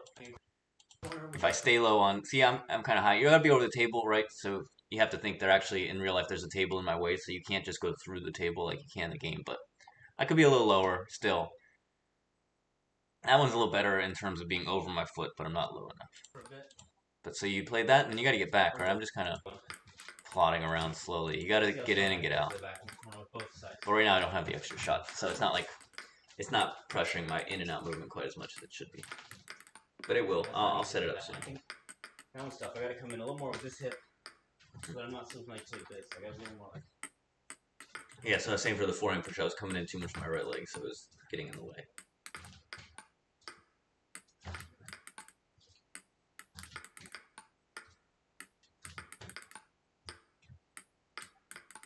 But you'll see, sometimes I'm missing a shot over and over, then I make some adjustments, I start making it a lot, so you can see there's improvement there, and it reacts to your adjustments. Let me know what you're thinking if you're watching. Right, so don't neglect the pushing in VR, and definitely not in real life. You really need it, because think about it, you got to be able to survive in the pushing battles with people, and you got to be able to set yourself up with good pushes, otherwise you just get attacked. So better you get at this stuff. Let me know if you do see some value in me talking about this stuff in my original streams as well, or if you think I should just not do it. Right. I'm trying to get a feel for the flip in the game. I don't really have it yet. But and if, I don't know, does my relaxed posture here offend you? Should I be like more like with a notepad and pen, like taking notes, very focused? I'm gonna need more coffee for that. I'd rather just hang out. So we're chilling. We're watching my streams from yesterday. Now I'm trying to flip.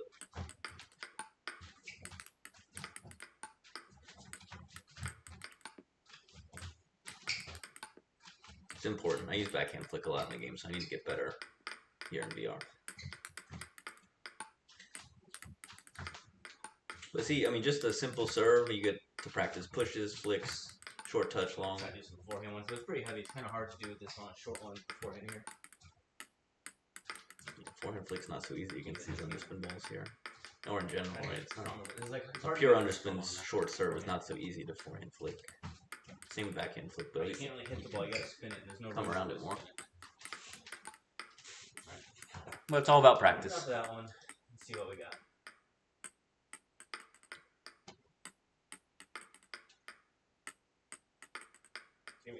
Taking a little. So yeah, let me know what you want to see. It's about halfway through this practice session. Let's see where I go next. Backspin. Let's see if I can flip it over there. So now, since the backspin's not quite as heavy, now this is backspin, I sidespin. can flip a little more with forehand. So I do this serve for a bit, and then I add it with some extra shots. So bear with me a moment. Gives me not quite as much spin or backspin to overpower. I can use the top spin or the side spin. I saw the stream glitch out a little bit there for a second. Let me know if there's any like problems there with the videos, because now with 3 videos, maybe it's too much, or 2 videos technically. You gotta see where your opponent is. Maybe you gotta play out there, but that's tough. You gotta at least spin it well. And here you can see I'm kind of, that left leg's not moving very much, so I should be adjusting that a little bit. You can play that type of side spin. I should be coming in more over the leg like that, lower to the table, to get under it a little more to lift it. But it's alright. So maybe you get that serve and you get.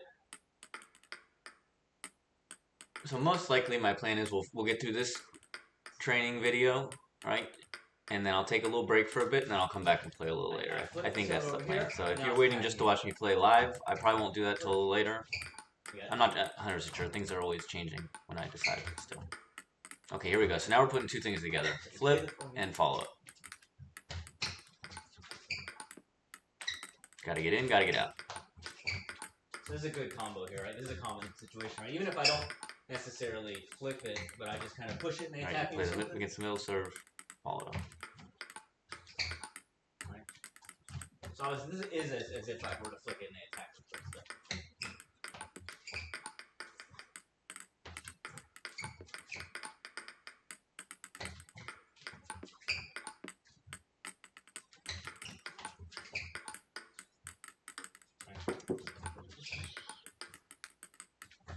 yeah, I really appreciate all you guys watching this. Guys and gals, I always say that. I say guys, but I mean everyone. Everyone. But hope you're enjoying it. Give me feedback if you don't mind so I know how to improve the stream and go forward. You know, this is kind of the beginning of this stuff, but I'm pretty sure I'm going to keep trying to train VR hard for a while. And then, you know, in the future, maybe I'll be good at it. I lost a like somehow. How do I lose a like? I didn't know that was possible. Alright, that's good. I'm gonna go cry somewhere for a little while for losing that like. Now I know Calman is my only like of the day. Calman McCabe, shout out. He asked for a shout out. He's gonna get infinite shout outs. Calman McCabe. My one like for the day. Thank you so much. If you want to join Calman in liking my stream, I really appreciate it. Because whoever my second like was just disappeared. Maybe they weren't a real person. Maybe they unliked it. Maybe they've been held hostage, and told they had to take away that ball like. machine that I've been playing one ball at a time with. And in that case, I would definitely, I understand, right? If you gotta get rid of a like, Amicus in that Prime or situation. those type of robots can do this, but the precision and kind of variability and all you can do with this thing is crazy. I think I got this serve. I'm just rambling on.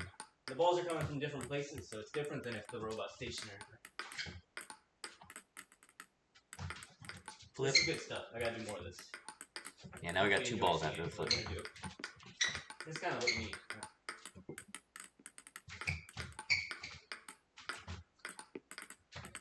You gotta stay balanced throughout. You gotta keep your body. So see, now I'm moving, now I'm playing. So I think that's gonna be my focus. Now on the stream, since I've done the basics enough, outside of little tutorials for people, when I say like, okay, there are beginners around who want to watch this, but mainly I'm gonna do my warm up, and then I'm gonna start working with the bigger sequences and make sure there's like a serve return element. Make sure there's kind of like a changing of the spin or a transition element, things like that to make it more realistic. And then when I'm tired, I'm gonna go back to the basics, right? But all right, so now I'm getting in. If you get in with that leg bent, of course, you can get in and out quicker. It's more like someone countering my flick than it is not open beat and pretend.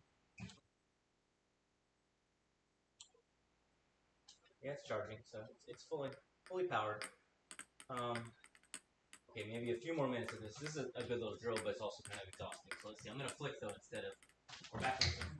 Is the volume too low on that video? It's a little bit low for me, but changing from forehand flick to backhand flick, it's almost like it might be okay on the stream. I'm not sure. Very useful. Actually, more useful for me because I do more backhand flicks than forehand. 38 viewers. All right, we're going up. I'm not sure. I'm not going to do 38 air squats. I lost viewers last time I did some air squats. So I think push-ups are popular. Air squats are maybe awkward, right? And I would agree. 56 viewers. All right, now we're going up. Pump them up. Pump them up. We hit 100 viewers. I'm certainly not going to do 100 push-ups, but I'll do something. I don't know. And if you like it, please give me a like. I lost 50% of my likes. I had 2 likes. Now I'm back down to 1. Thank you, Calman McCabe. Shout out for my 1 like. Table right here, another table, and this game spin is king, like I say. So work on it, right? That's all I can say. I'm once again talking over my video too much. All right. So we're gotta serve. I'm flicking. Even if you're serious about table tennis or you just like to play a little bit of it, it's such good exercise, right? I'm telling you, this is crazy. He's got a point. Crazy exercise. So I'm saying even if you don't play competitive table tennis, this game is a lot of fun and it's really good exercise. So if you like the game of ping pong or you like the idea, you should try it if you have a headset or whatever. Because, you know, fitness things, sometimes people just don't like walking or swimming or biking and this and stuff. So you find something that's entertaining and do it. They also have other games on the MetaQuest, like Beat Saber or something, and some boxing games, things like that. They're really good fitness games. I haven't tried them too much. I have a rowing thing, so you get on the rower and you put it on, but I haven't been using it lately. But I'm thinking about, I'll make a little video on that so people can see. I think VR has a lot of possibilities. I definitely recommend checking out if it's interesting to you. The first time I ever saw VR, I was like on a trip a long time ago. This was like 12 years ago, and they had this at a little music festival thing. I was in Cambodia, kind of crazy. And music festival, I mean, it's like a party in the jungle. But they had a TV, no, you had the headset, and they had like a little metal crate on wheels and a little track, and it was like a roller coaster, and it would tilt like this, and then they would hold the thing while you have this. So you got the screen, you're going up the thing, you're at the top, and then when you go down, they shake it, and it feels like you're going down the roller coaster track, and I remember that was like insane, right? And then I didn't see VR forever, and then I started seeing these videos about 11 table tennis, and I was like, this is pretty cool. I gotta try it. So this is really the only VR game I've played, but it's amazing, so I recommend it. Look at that. Crispy, clean, topspin shots. We're getting there. We're getting somewhere, boys and girls and everyone. So thank you. Back to the AI. Reduce mistakes, no target. I'll leave it here for a second, but like I said, I don't think the AI is that entertaining for the review session. I think it's fun to watch the stream. It's fun to play against and test out my skills, but sitting here and talking about it's not quite as exciting because there's kind of just a lot of variation, a lot of weird stuff. It's more just power rallies. But let's see. I think I played my heart out against this guy. Work on my serves a bit. So this is a good way to get just practicing how the AI responds to your serves, right? It's not like going to be 100%. I think I have it set to return to the same spot. It's going to give you an idea. So that's usually I start with the AI returning the same spot. It's playing everywhere, but I warm up with it to the same spot, backhand, forehand, middle, and then I let it play wherever it wants, and you just kind of get used to it, right? Practice your serves. 49. Yeah, I'm trying this reverse pendulum serve in the game. It's not getting the spin I need. In real life, I'm getting good speed on it, so I can see that I have to figure out the spin side of things. I'm not quite low enough either. Let's see how much I can get on. 52. Let me know. Let me know what you think about the game, about the stream, about this face. All right. Maybe not the face, but the stream, the game. Now I'm on the defense, right? You know I'm tired when I'm on defense. So you can practice your defense against the AI. So this is hour 4 of training yesterday, right? We just crossed the 3-hour mark. Now we're in the 4th hour. Nice. Plugged into the Matrix. I don't know if you guys have ever seen the movie The Matrix, but you know when Neo goes in and he comes out, he's like, I know Kung Fu. That's kind of what this is like. You're getting plugged into the Matrix, you're training, and you're coming back out like you just had 1,000 years of expert training. If you don't get to do as much at all, then this is definitely better than nothing, right? Something like that, right? I'm practicing my lobs, my fishing, my returning, my chopping.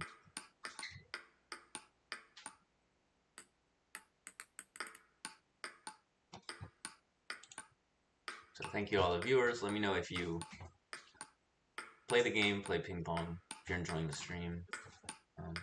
Like I say, if the stream quality is good or bad, let me know. That helps me.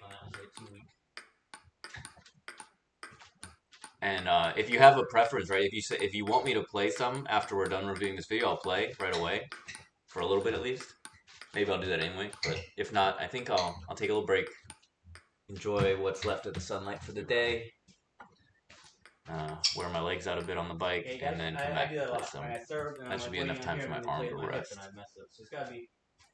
Gotta serve. Gotta get ready. I'm kind of.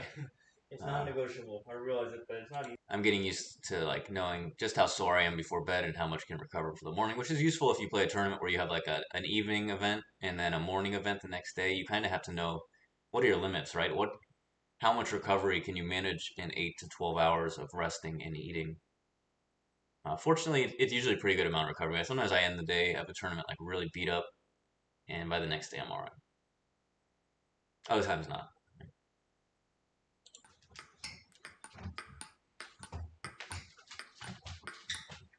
I would say I'm no spring chicken, but I'm actually like 40% spring chicken. I did a DNA test.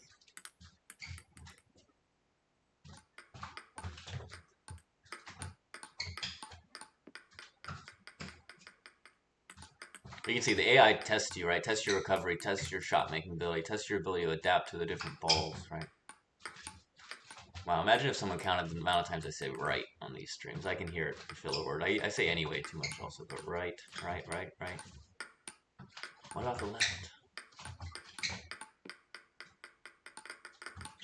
Right, the serves are getting faster. Third ball's good.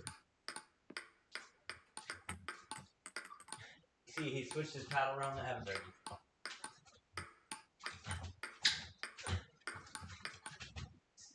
Yeah, I think we start going in some good rallies here.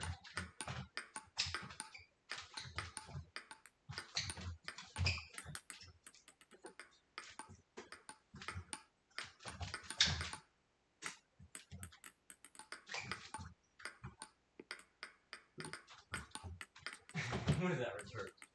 I don't know what. I don't have an easy way to click back just a few seconds, but that return was so funny. He just like strawberry swiped it with the other side of the racket from there all the way out there. I don't know what happened.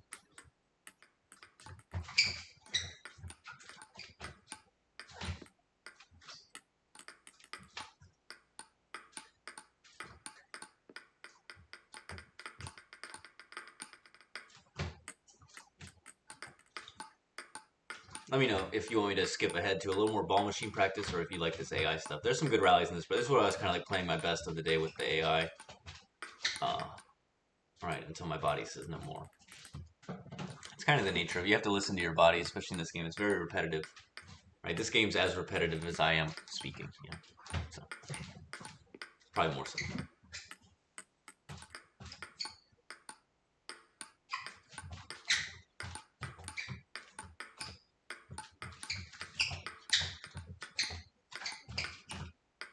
Pretty good, right? Of course, I missed it there at the end. You could see just pure devastation on my part, but that was a really good rally. I hit a lot of shots, so.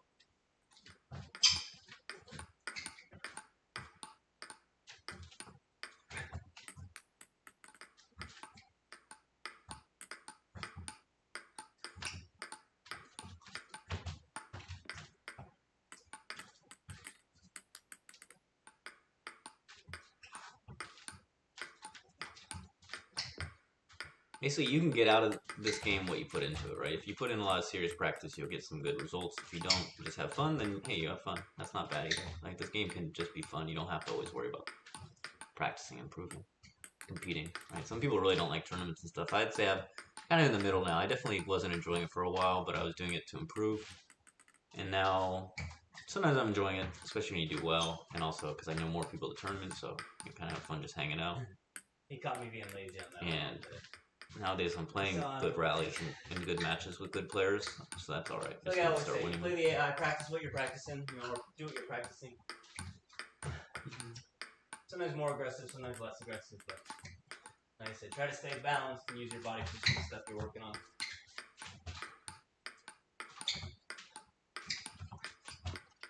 Pretty good rallies though, I think. Let me know what you think. All right, decent rallies, not decent. Mad decent.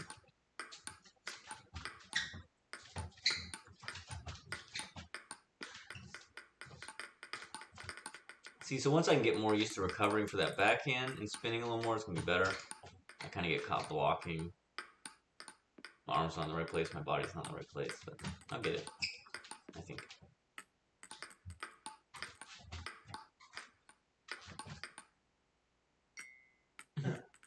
Could you hear it? Did you hear it hit the stuff over there? Look at like the environment, it's crazy, isn't it?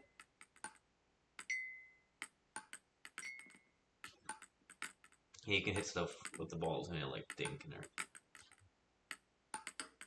Somehow the first try I hit it off the wall and served it perfectly, but I couldn't do it again. I'll have to try practice that more. So hopefully the stream's running smoothly. I don't know, sometimes I can't tell, right? I'm just here and I'm in the dark. I don't know why it's like whatever. It just decides that I don't need to be in the light anymore. Play some defense for a second. Ridiculous. But that's on me, right? I guess I'm the stream conductor. It's on me to figure out why this window does that, not just complain about it. Just returning with the backhand, keeping on the table. Going to the control game. I think I got tired.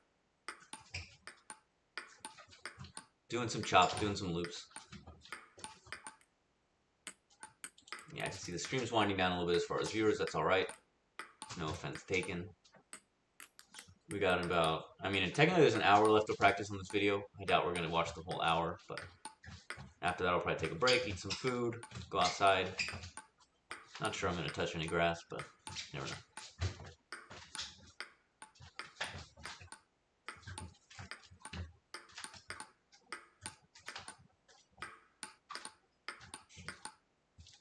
Good ride.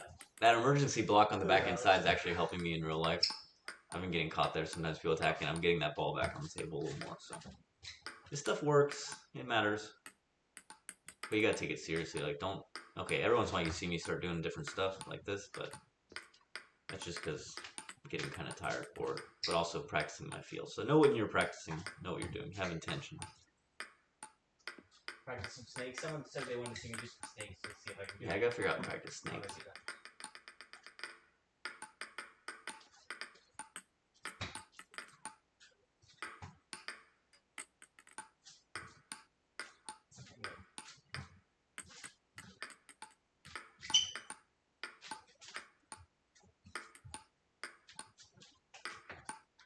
So what do you think? Am I a genius or am I a clown for sitting here analyzing this footage? You tell me. Or a clown genius clown. It's always an option.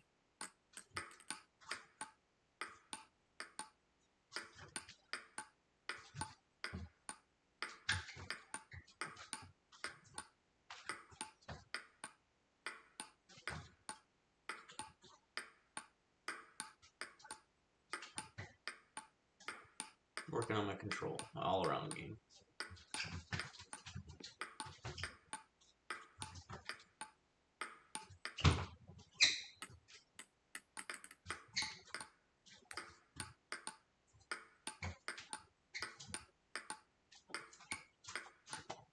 I think that's enough of the AI for now. Like I said, the AI is good in small doses on here when you're working on stuff or putting the ball in the same place, but as far as like analyzing the play versus the AI, it's not. It's more just you can see where you're falling apart, right? Let's look. It's good. So there I got caught on the wide forehand, someone's getting caught on the backhand. I balance it off a little bit. Yeah.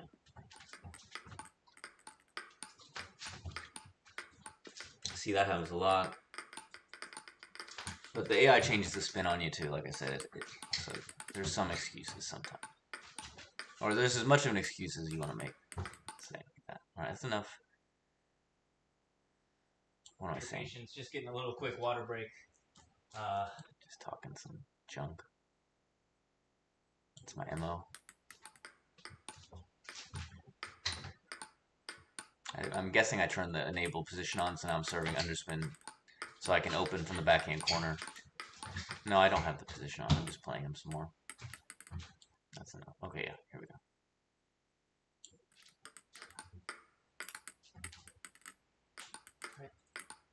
What do I got? Oh, okay. So someone asked me to work on the first attack and the follow-up, so an open and then the follow-up attack. So now that's why I went back to the AI just for a second there to practice the open and the follow-up. But now I've got the ball machine giving these balls. So we got an underspin ball and a topspin ball.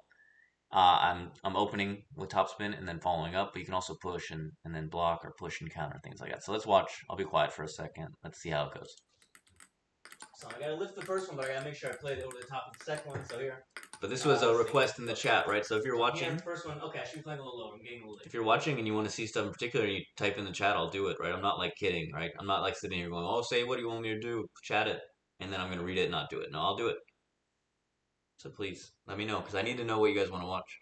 Kind of nice soft touch, spin it. Right, you can't hit it so much. But you just aren't as consistent with hitting, and you also don't get the speed rewards that you do as like real life. So the trade-off's not worth it. Here you gotta spin.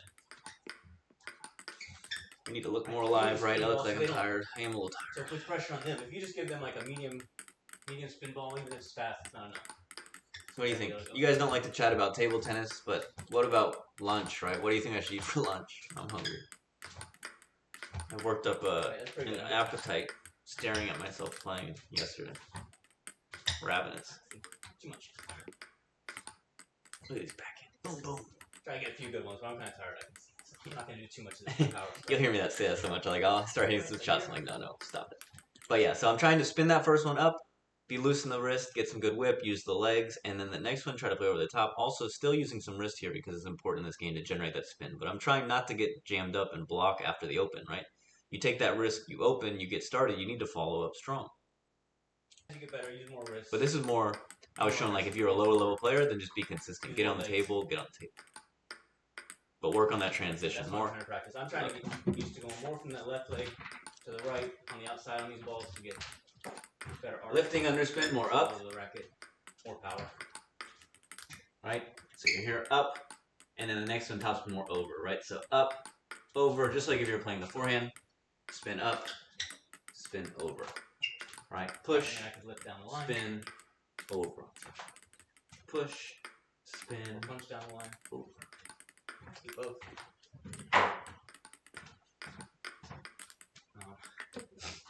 Over here. Practice the recovery after a forehand open from the back in the corner. Like I said, I'm getting a little tired, so a little bit lazy standing up, a little slow, so please bear with me. I don't know, maybe I'm not supposed to say I'm tired, maybe I'm supposed to pretend. Yeah, then it's energy. But you gotta keep practicing when you're tired sometimes. That's how you build the habits. Alright, so we're practicing. That's the back. If you're watching, now we're down to 5 viewers. Okay, things are getting dire around here. Dire. Not really. I don't mind. 5 viewers. You guys are like my five favorite viewers, right? My fave 5, so we're good. Open this first one. We don't need anyone else. But I mean, if there are more, we'll be happy to. Here, look. What am I doing? Up. Okay, now I'm doing on the forehand side, right? So up, over. Let's look at it. It's get down. Finish a little more up, but still a little bit forward. Don't rotate back. We'll go right to left, a little bit forward, up. Try to brush, play up. That's the first one that you reset. And the next one you don't go down as low, you go a little more horizontal, a little more front to back, over the top, closed. Not too aggressive because it's got plenty on it already. Right. Practice my reactions for when I become a reaction YouTuber. I just give up table tennis and just react to things. Try to keep your position and balance after that first one, right? Because it's easy. Right. What do you think? Rate my reactions 1 to 10. If you don't want to rate my table tennis, but my reactions. Oh! That's why, like I said, for my scared me. Side also, I'm trying to make sure I incorporate this other leg more. I think that's my only reaction, right? I only have startled. I don't have any other reactions. I'm just, that would be my niche. More folded position. The startled YouTuber. He just, every once in a while gets startled. Sorry. Alright, I'll keep it together. Don't worry. Alright. That's that for now. Let's see if anyone else. Hopefully it's still recording. My computer goes off. Yeah, sometimes the computer goes to sleep and I look at it, I'm like, oh no, did it all turn off? You better let me know. I definitely appreciate you pointing anything out. Let's keep doing this for a second though. I'm pretty sure we did I'm gonna just play gently right now, just like you would. So if you were trying to learn this like with multi-ball and a club, okay, you open your racket a little more. It's a little easier, right? So it's important. You're not super fast for your beginner. Just play a little bit easier. Open the racket a little more. Get used to spinning up, right? Not scooping like this, right? But don't worry so much about all this wrists or this or that.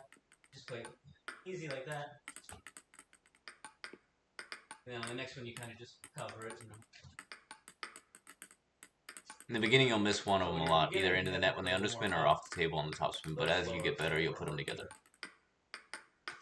And if you're learning to play in real life, but you're here in VR, definitely try to learn stuff the right way, the techniques. So look at the tutorial videos from Coach Vlad on his channel. I think it's VR Table Tennis, but you can look up Coach Vlad from Intel. Practice with the ball machine, and then try to put it to use in real life. I'll try to pick up this one off the table without doing too much with it. So hopefully people are enjoying the stream. Got about, I'm picking up off the bounce. 30 minutes left probably. Analysis, we'll see. Not really spinning that much like myself, but the angle spinning, let's say. Right, if I open up even more, lose a little bit of control. But I really would appreciate people telling me what they want to see. Right? It rolls off. More drills, more ball machine, more AI. Gradually from there. Matches, right? If you really just want to see me start playing matches, then I'll figure I'll get people to play me matches in the room, but I like training and working on this. How about do some push? Now I'm pushing oh, we're pushing blocker counter. This is a really important drill. Alright, so you're not always going to get the open. Yeah, like I said, you got to make sure your pushes are good here in VR.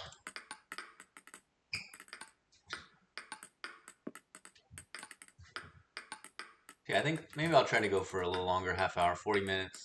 Then I'll take a break. Then I'll play a little later, something like that. I'm not really... Push different places. It's only because I'm hungry. Or block counter. I mean, not really looking to kind of like redirect it. So now I'm pushing the forehand, then I'm countering or blocking. Plays a pivotal different sides. Role.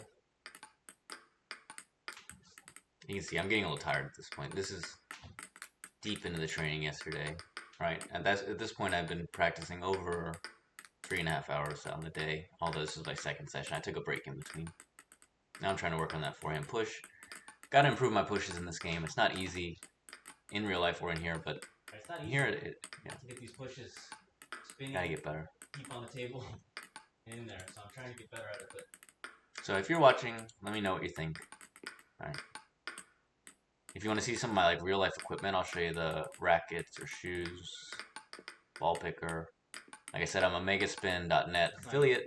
So if you want to get equipment, please click my megaspin.net affiliate link in my profile, and then check out the stuff. And if you have questions, feel free to always ask me on my videos in the comments. I always try to answer people and I give advice. Even if you're not buying from Vegas, I'm happy to give you advice. Right. You push there and then they spin at your backhand because you're out of position. Even if you never like or subscribe, I'm still happy to give some advice. Not that it's always good advice, but I do my best. I won't try to lead you the wrong way. Obviously, you want to generally be spinning this ball, right? I think the viewers have got a little worn out on my analysis. We're kind of low on views. That's all right. Just keep working a little more. Kind of like my energy level at the end of the long sessions. But this has been pretty good, I think. As far as technically, my stream is working and showing this video, and I'm commenting, and people have been watching. So let's enjoy a little more training without me talking so much. Right. So now I'm open down the line. They're coming back at me. Right, so I'm opening on the forehand side, topspin on the back. So backspin to the forehand, topspin to the backhand, right? It's good. It's a good combo, very important. Right, so I got it over here, practice getting on the outside of it more, because that's the problem for me, like I said. So if I can get here, like that, I'm happy, right? If I can get here, even if I'm too far this way sometimes, right? But if I can get the habit getting out here more, getting my weight here to start my backhand more, it's going to be much better, because I'm too much. Right, there's not as much to work with here. Boom, right? And then same, if your weight's here and the ball goes there, now you can jump. Right, if you're stuck like this hard, I'm noticing, so that's a place I can improve for sure. Let's see. The other way. So here's the other side. Now thank you to everyone who's here. Really appreciate it. I'm going to try to get a plugin going that will let me, it'll have a reading of the spin and speed here. Let's say I put it in the corner of the table, it'll be perfect. And it'll tell you each ball, the spin, speed, direction. So instead of having to look at that screen that's kind of hard to see over there on the TV thing, it'll be in the corner like an actual graphic, and it uses like an API or something to get the info. And then when I do matches, it'll do a score, but I can get a scoreboard thing up there too. I don't know if I'm going to be able to play this May tournament because I have 2 real tournaments, and so scheduling tournament matches is kind of a nightmare, even when you're like really free. Because people, it's hard to coordinate schedules against time zones, let's say. But also some people are easy to coordinate with. Other people are like, I can play between 4:15 and 4:17, 3 years from now in the middle of the night, right? And then you're kind of like, okay, good. See you then. Anyway, practice makes perfect. For some reason, I'm chopping. You can guess why. I must be tired. It'll show a little bit. Alright, so you can see here, when I do that, I'm hitting it too strong, too much on the bottom, or too open. I mean. Oh, never mind. This is the end ball. I'm just kind of hitting it too far back from the table. I should be playing a little more over the table. That's all right. Yeah, because now it's the other side, right? I've got the backspin to the backhand, topspin to the forehand, but I'm practicing the push. So like I said, you let me know if you want me to explain more stuff. I'll do it, like different things, or if you want me to just kind of practice and be quiet. I mean. And if I get off track for every once in a while, it's just because it's kind of fun to do work. I think there's enough of that. Take a little break. Third return. Side spin top. So give me. I'm starting to feel all this VR, so we'll see how I hold up. Yeah, I think I'm complaining about being tired. Right? Yeah, okay, now we're doing the side spin loops. You gotta aim it this way. The forehand natural angle, right? So I cover it.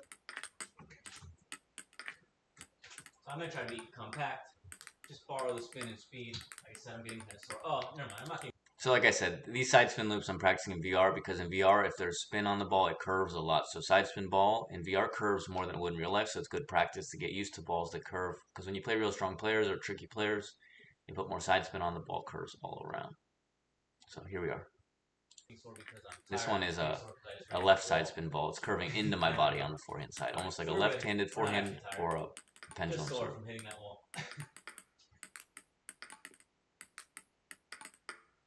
Nice. Just kind of, the ball is placed a little differently each time, but the spin is the same, speed is the same, so just getting used to it. Maybe this one doesn't have, yeah, it has a loose spread. It changes a little bit. So this ball's curving into me, like I'm saying, I guess. Alright, so you see, I'm kind of leaning over. It's hard to figure out how the camera works sometimes to figure out the direction. Yeah, like I'll play here a little bit. So the ball's coming from here. So you gotta cover it. There, okay. It's not easy. Yeah. here we go. Ball's coming like this, and so you gotta go like this. I'll try to stay heavier on my right leg instead of doing my normal rock to the side. Look, now I'm trying to keep my weight on that right leg so we can actually do what I've been talking about a million times. Getting on this toe, but then my leg is like rigid, so I just gotta get stronger there. That's why this game's real good for it though, look. See how long I can manage it. My leg gives out. Look, that's what I'm talking about. You keep hearing me talk about the same thing, so I try to point them out when it's happening. But look, if my leg is bent properly, if my weight's on that right leg and I rotate in over the leg instead of standing up, straightening it out, my weight stays forward, stays low, stays over the ball, and I don't pull it, yank it so far out here, right? So that's kind of the posture I'm working on. And then to recover from there, you have to bring that right leg back, but also you have to make sure the left leg comes back in too. And that's why I keep talking about how I try to reset that left leg. Let's see if I do it here. Okay, yeah, a little bit. So there, look, now I got the left leg turned in. My toes are still pointing pretty far straight forward. My left foot kind of points like that naturally anyway, so for me it's a little bit more angled no matter what. But I should have it a little more on the toes, a little more turned in. And that would help me get a little further back there, but that's good. That's progress, right? So if I can do a few million reps like that, it'll work out. See, that time I didn't come in so far on the right leg. Kind of fell over a little bit. Rotating in, not as much. That's good on the left leg, so I think I started focusing on that to make sure I was using it. That's good. See, now my right leg came in more. Left leg came in forward straight. Right. This is so I can look. I can rotate more horizontally now if my right. That's what we're looking for. But also, see that last one? I didn't really use my body. I was in the body position, but it was just my arms. So you have to actually use your body power to generate. There you go. Look, now the leg was used. You can see I'm leaning over to the left just a bit, but it's much better than it was before. So over time, I want my hips to get more horizontal, but eventually the right leg hip will be a little more dipped in because my weight's in there a little better. That's need better mobility. And go from there. As opposed to when I normally like this, right? Yeah, yeah. Here we are. Drink your water. I'm talking about it. Here. And not standing up. If you're just trying to say I have to take a sip of water every time I start talking about that because I talk about it too much. Standing up and the knee and the hip, right? So it's kind of ankle, knee, hip, as opposed to staying low. Let me change the side spin. That's good. Yeah, scale 1 to 10. How much of a broken record am I, right? And do I just repeat myself nonstop? How about... Well, I'll just move that to the back end now. So all right, so same side spin, but now it's my back end. Now it's coming to the back end, it curves out here. So this is a different problem. Now it's not curving at me. It's curving away from me. This is a really important shot. This is what I'm working on a lot in VR because it's important. Start by trying to spin to the middle, try and track it. Just play it. Control. All right. Say you serve, pendulum serve. Try to get a little side spin over here, then it comes back and it curves like this, right? So this ball's curving out here. If you're here and you're reaching, it's like this. It's not enough, right? You got to get here. Right, you play the middle, safest. Right, that's what I'm talking about, getting outside of it and dealing with it. And that's why dealing with this curve is important. So you got to be here slow and move. And if you play too much this way, the side spin takes you. So you got to play the middle. Play forward. Right, same idea, right? You got to stay low. I always like to show off my Harimoto blade. Harimoto Tomokazu, Inner Force Super ALC. Dingix 09C both sides. Right, like I said, I'm trying to get better from the outside like that.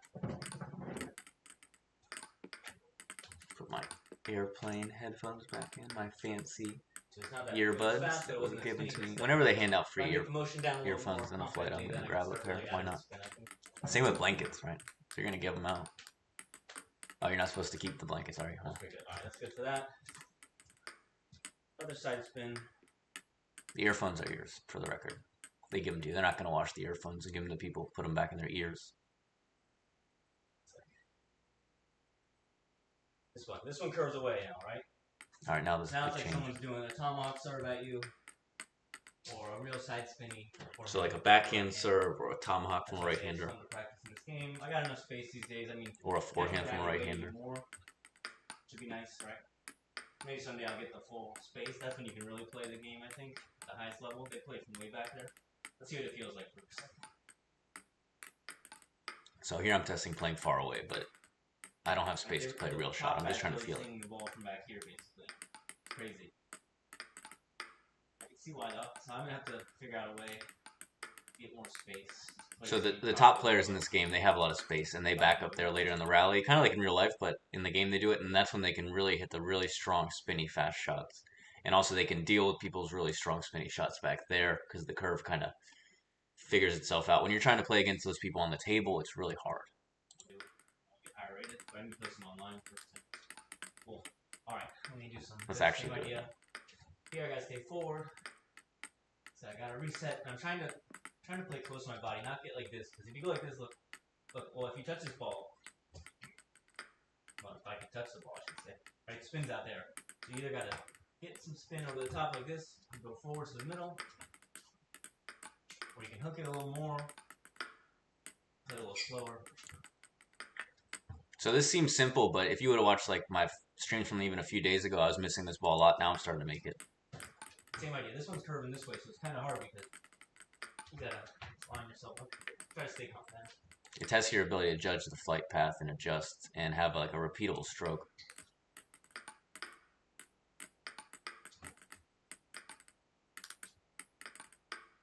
Alright, so this ball's spinning.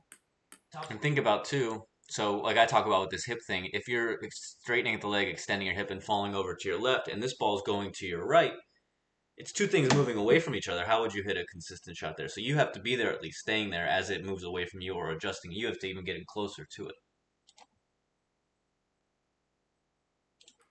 I can try to play down the line, but I gotta play a little more careful. Because I'm going so much against the energy, but yeah. Where you want to aim in theory, right? And my angle's there, but I'm kind of playing to the middle, let's say, right? Right, so I'm angled there, but I'm spinning to the middle to deal with the side spin. Yeah, my shot's getting a little more compact, a little close to the body, more repeatable. If you're too far this way and you're just playing against them, one goes real wide, you're nowhere near it. So that's why you gotta be ready to move. Okay. So if you're more in position, then when it does go wide, you can reach, right? But don't be reaching normally. But there's a lot of room for me to get better about extending my arm, using more wrist, and playing a stronger shot. I'm kind of controlling it, kind of stiff. I don't have that confidence of reaching back behind me. That's also part of what I say, like with this tricep thing, I think in VR, I'm not confident to extend my arm all the way back, so I'm kind of stopping myself there. And I'm going here, I'm stopping myself, and it's putting extra strain on my arm because the controller, like flight path, stopping and starting and stuff. So yeah, I'm kind of falling over my left hip there. I shouldn't be doing that. I need to be more in my right hip. But I've already noticed when I was counter looping in the club, this has made a difference, right? Getting used to how the ball moves, timing my loop to spin with it, right? To go with it, controlling it when I need to, but attacking it when I need to. And even though, like I said, in this game you gotta spin a lot, but hitting the ball so many times when you go back from real life, even if you're more like hitting the ball, you get better at it. Yeah, that was kind of a realization I had, right? If you think about all the top players, and even just good players who played for a long time, this and that, it's like, there's no substitute for just hitting the ball a lot in real life, let's say, right? But you can't necessarily always be at the club. Like, our club's closed this weekend, so we can't play. And so unless you have, like, a training environment that's always open, you always have training partners, coaching, robot, this and that, and consistent tournaments, so you're going to have to find ways to get the practice in otherwise. And to me, this is a very creative way to get the practice in. Right, you pay, you can get a headset for 300, let's say. You can get the new 3S Quest, which is like the middle of the road one. It's newer than mine, better than my Quest 2, but it's not the Quest 3, but it's cheaper. $30 for the game, and you just get to practicing. But if you just buy the headset in the game and you never play, or you play a little bit, it's not going to matter. Just like anything else, if you buy a robot, you don't use it, it's not going to matter. If you have a table, you don't practice your serves, or you don't play, you don't do this or that, it's not really going to matter. Or it matters, right? But it's not going to make big improvements on its own. It's all one. They're all parts of the puzzle. So now I'm trying to use a little more power on a few, right? You'll see, every once in a while, you'll see me just start trying to rip the shots for like 10 seconds, 20 seconds, whatever. Just get the power on the ball. But you can't do that all day. Same with, the more often I play, you'll see I kind of take it a little easier. If I'm not playing as often, then I push it harder. Assuming I'm in shape. If you're not in shape, then you can't push it as hard. But right now, assuming I don't have any like little injuries at the time, I'm in shape to play hard. Alright, like now, okay, I keep pausing, but I'll say it, but like the table tennis stuff takes as long as it takes, right? Learning to spin, learning to push, the placement, serve return, especially serves, but you can build your fitness up so that you aren't tired at the end of a tournament day or tournament weekend, or that you can play for a long time. And so you go to game 5 or game 7, whatever the decider is, and you're fresh and they're tired, and you'll think better, you'll play better. You can work on that part. Like, no matter what, your fitness can improve. Table tennis will happen when it happens. So if you're playing chopper, maybe. So do what you can control, right? Oh, here we go. Same with focus on things like results and goals that you have some control over. It can't just be like rating or winning events, because there's only like one winner in each event. And rating, maybe you play well, but someone's underrated and they play poorly against other people. Stuff like that. So set real goals. Mainly focus on like actually putting the effort in the process, and then the results maybe will come. But at least do your thing. What do we got going on here?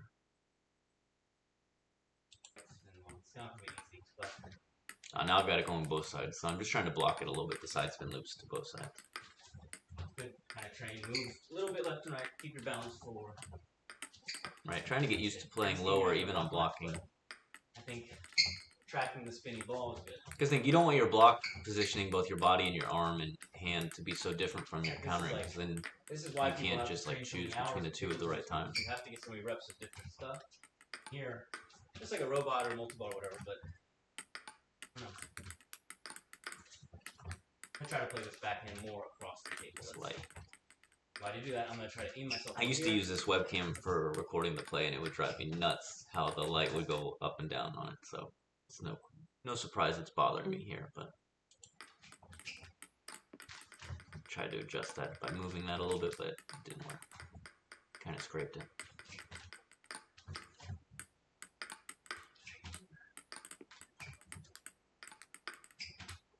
Alright, this is not, you can see, like I say, when your upper body's tired, when your arm and stuff's tired, then you kind of work your lower body move, control, have a stronger shot come in, then you control it. When you're feeling strong, then you get a weaker ball, you can attack it. 61 viewers, awesome. 61 viewers. Hi, Mina. Shout out. Thanks for chatting. Shout out to everyone watching now and watching yesterday. I really appreciate it. We're going to play a little bit with the cat again, I think. Win a few rallies, go back to it. Right, just to show that. You can see, it's kind of, it's a repeating process, right? I go from the ball machine to the AI, I go from topspin to backspin, I go forehand to backhand. It's better for all of us. I talk, I shut up, I talk, I shut up. Right. Hopefully the stream's working well. I see the video sometimes doing some lagging. Like I say, please let me know if the stream is not holding up the way we want it to be, you know. I don't know how to... I'm guessing I have the robot playing in the same spot. I always kind of... Each time when I start back with the AI, I put it to play the same spot. Here I'm just trying to control the ball with the forehand. Have some fun.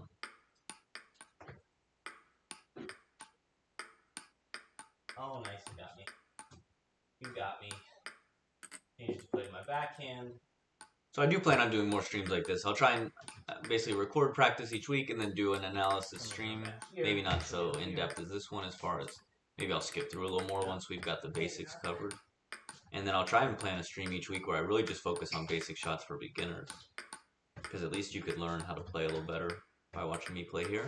Let me know if you've played this game before, you know, so you can kind of share with me if you feel like it's really good, not so good, how realistic you think it is. I think it's really good. I think it's really realistic. You see my body posture is kind of lazy, standing up too much.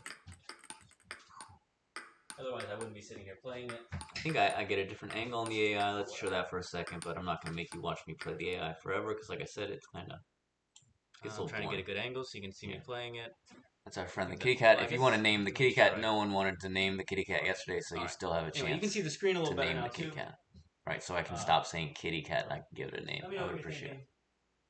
About the cat. More, do you like seeing the cat from here? I know now it doesn't match up so much with my real life, but it's a different angle on the plane. You can already see, you've been watching a while, you've already seen how it lands. So a different angle. I kind of need to get a different angle. I can see my shots from a different perspective. Do you play ping pong with your kitty cat? Right, for those who have cats, cat people. There may or may not be a cat roaming around here that calls home. Home. You got me, bunny. I mean, kitty cat. Sorry. I say, so please name the cat for me. It wants a name. You guys want to name the cat maybe, so I can call it by name instead of like cat, kitty cat. All right. How much longer do I have to call this thing kitty cat? Up to you. Can't it have a name? Let me know. Right. It's like adopting an animal and then just not naming it. It's not nice.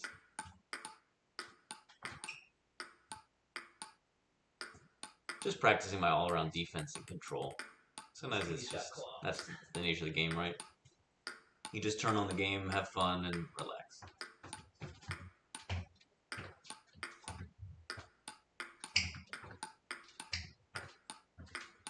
Sometimes you act like it's really got you on the ropes.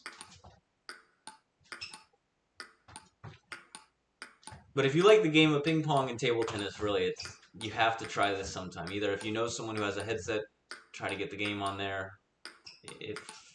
Watch the table tennis daily videos on it, actually. Right, that's what really finally convinced me. Any takers on naming the cat? No one wanted to name the cat. All right. Yeah, no one wants to name the cat. All right, I got it. I'll stop asking. Maybe you can't hear me. I thought you would have jumped to that opportunity. Should have left a little more. I think at this point, my real hard playing was so behind me. But I play a little differently, give you a different workout, different feel. I think I was playing consistently, not necessarily trying to this one's a little bit more just go crazy. It's fun to play with though. Lets you move, lets you rally. Yeah. Later in the session, just try to stay loose, move around. Right, you figure each session has kind of a warm-up period where you're getting the feel for the ball, get your eyes and brain woke up. Just the basics. Then you do, once you're warmed up, you kind of maybe start playing some shots stronger, start doing some more sequences for a while. Then you kind of have your middle period where you're warmed up, you're playing strong, you're playing well, so you push it. Then you kind of take breaks when you need to, back and forth. And then towards the end, just kind of loose. Keep playing, take it easy, cool down. All right. Take a seat, rest a bit. I think I have the AI set a little bit lower here, so it's not as aggressive. I'm sitting on my table there too. Playing defense from back. Boring. Alright. Deflates. Takes the wind out of your sails, you know what I mean? Just talking, rambling. How we doing? 22 viewers, appreciate it. Thanks for being here, everyone.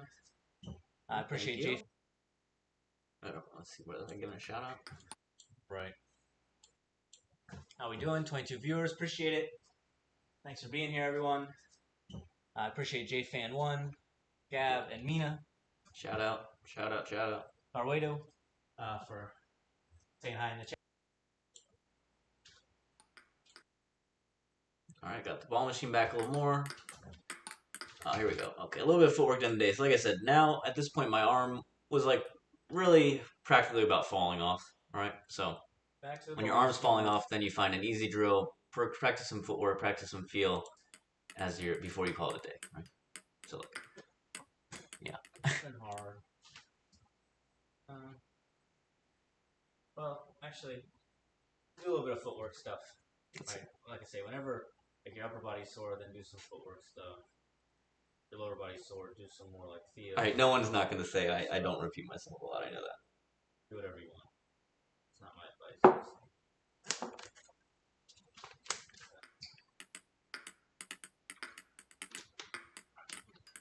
So we're coming up here, only 20 more minutes of practice. Just gonna play them consistent over the table, drive them. Nothing crazy, just moving, hitting.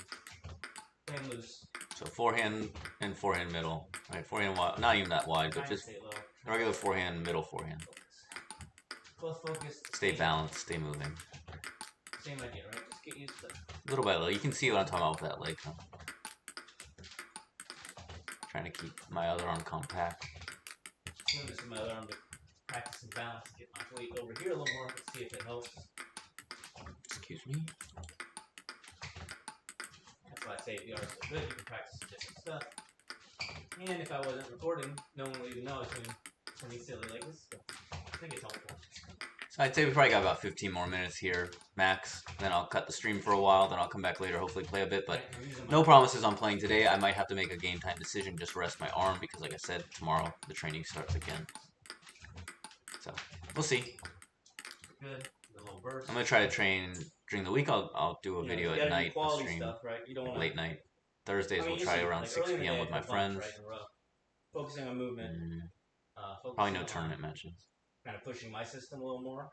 And now, doing a little more better form, a little quicker, more intense. Better form, a little quicker, more in real life. You can go back. But by a little more, I mean quite a bit little more. Alright, so energy's fading in this training session. I've passed the 4-hour mark as far as VR training in the day, so I was getting tired. Now we do the backhand equivalent. Just moving, playing backhands, good. Right, get the before feel. I did it from the other corner, now I'm doing it from here, but that's alright. You wouldn't move over here to play the backhand that much, but it's more simulating just that footwork and balance to do it, which is important for me. Right now, let's try what I'm talking about. Playing from the outside. Right, like I say, it's always a mix of like the basics on their own, and then putting them together, and then more advanced sequences, and then playing stronger. You know, just thinking about what you're doing. Obviously, that's exaggerated, right? I'm going like this. Like I said, I don't want to be like this. I want to be like this, but think, boom, boom. But it takes some time, and by doing this, it opens up. It's a little easier for now, but as I develop it, it'll be better.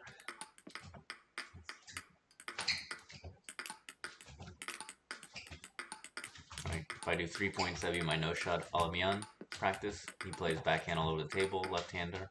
Cool style. Check him out. Right, so I'm kind of exaggerating the movement. So I'm trying to get that body twist in the weight training. I don't know. I'm pretty sure like 6 months a year, the training will matter. Try to put it all together. But you got to be consistent. You got to be focused. Just keep going. You don't overdo it, right? If you do it too much and hurt yourself and you're out for a month or two, that costs you time.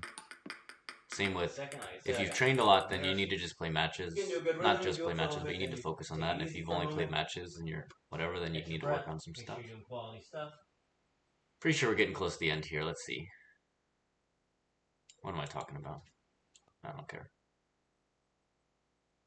Last little bit. The backhand, but this one now the ball's coming from okay, so now same backhand, but now instead of coming from the forehand side, it's from the backhand. It's more natural. The backhand with someone is important.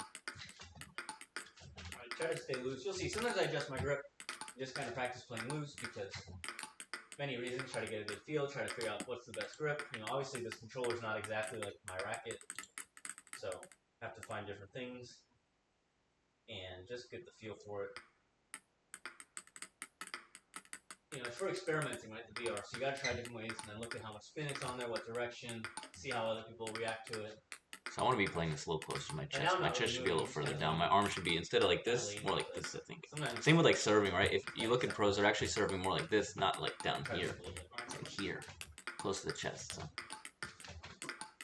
just find what works for you and your body. Like if you have longer arms, wider torso, like shoulders, or taller torso, shorter, longer femurs, legs, like all that matters, right? That's what I realized. So sometimes it's not just a one-size-fits-all approach. What am I doing? Alright, that's wearing me out. Let's go. You can tell whenever I start falling apart, I'll make a comment about it. 24? Okay, well I definitely can't quit with 24 viewers. You can't quit the 24 Let's go back to the viewers, AI, I guess. obviously. You guys let me know. Like I said, if you give me 6 viewers. Alright, we're getting down to it. I'm going back to the AI here. I'm not going to show anymore against the AI. That's enough. We've done enough for one day, I think. My ability to play. Alright, I'll show you real quick what I showed on the stream, which is, look at the view of the chalet. Look, this thing's pretty cool. Dizzy in VR. It's same as in real life, actually. So not that bad. I don't know.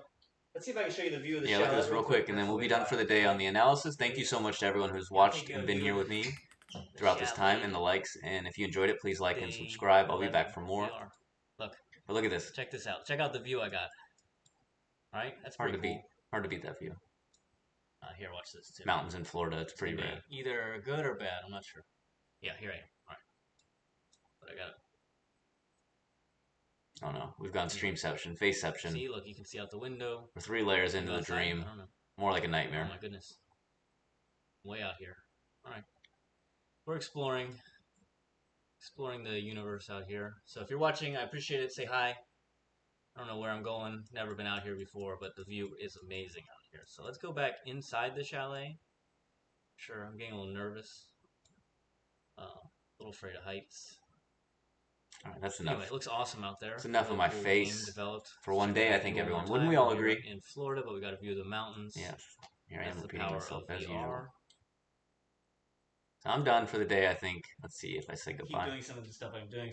Anyway, that's that for now. Thank you everyone for watching me today. I really appreciate it. So shout out to every last one of you. We got 9 viewers. Let me do 9 quick push-ups. Then I'm going to cut the stream. I might be back later to play. I might not. No promises. Like I said, I got to rest. Got to rest here. Got to rest here. You got to take care of yourself in this game. It's very repetitive. So if you're ready to get out of here, don't mind me. You can head out. Let me do 10 quick push-ups for our 10 viewers. If you liked it, please give me a like. And that's that. Ugh.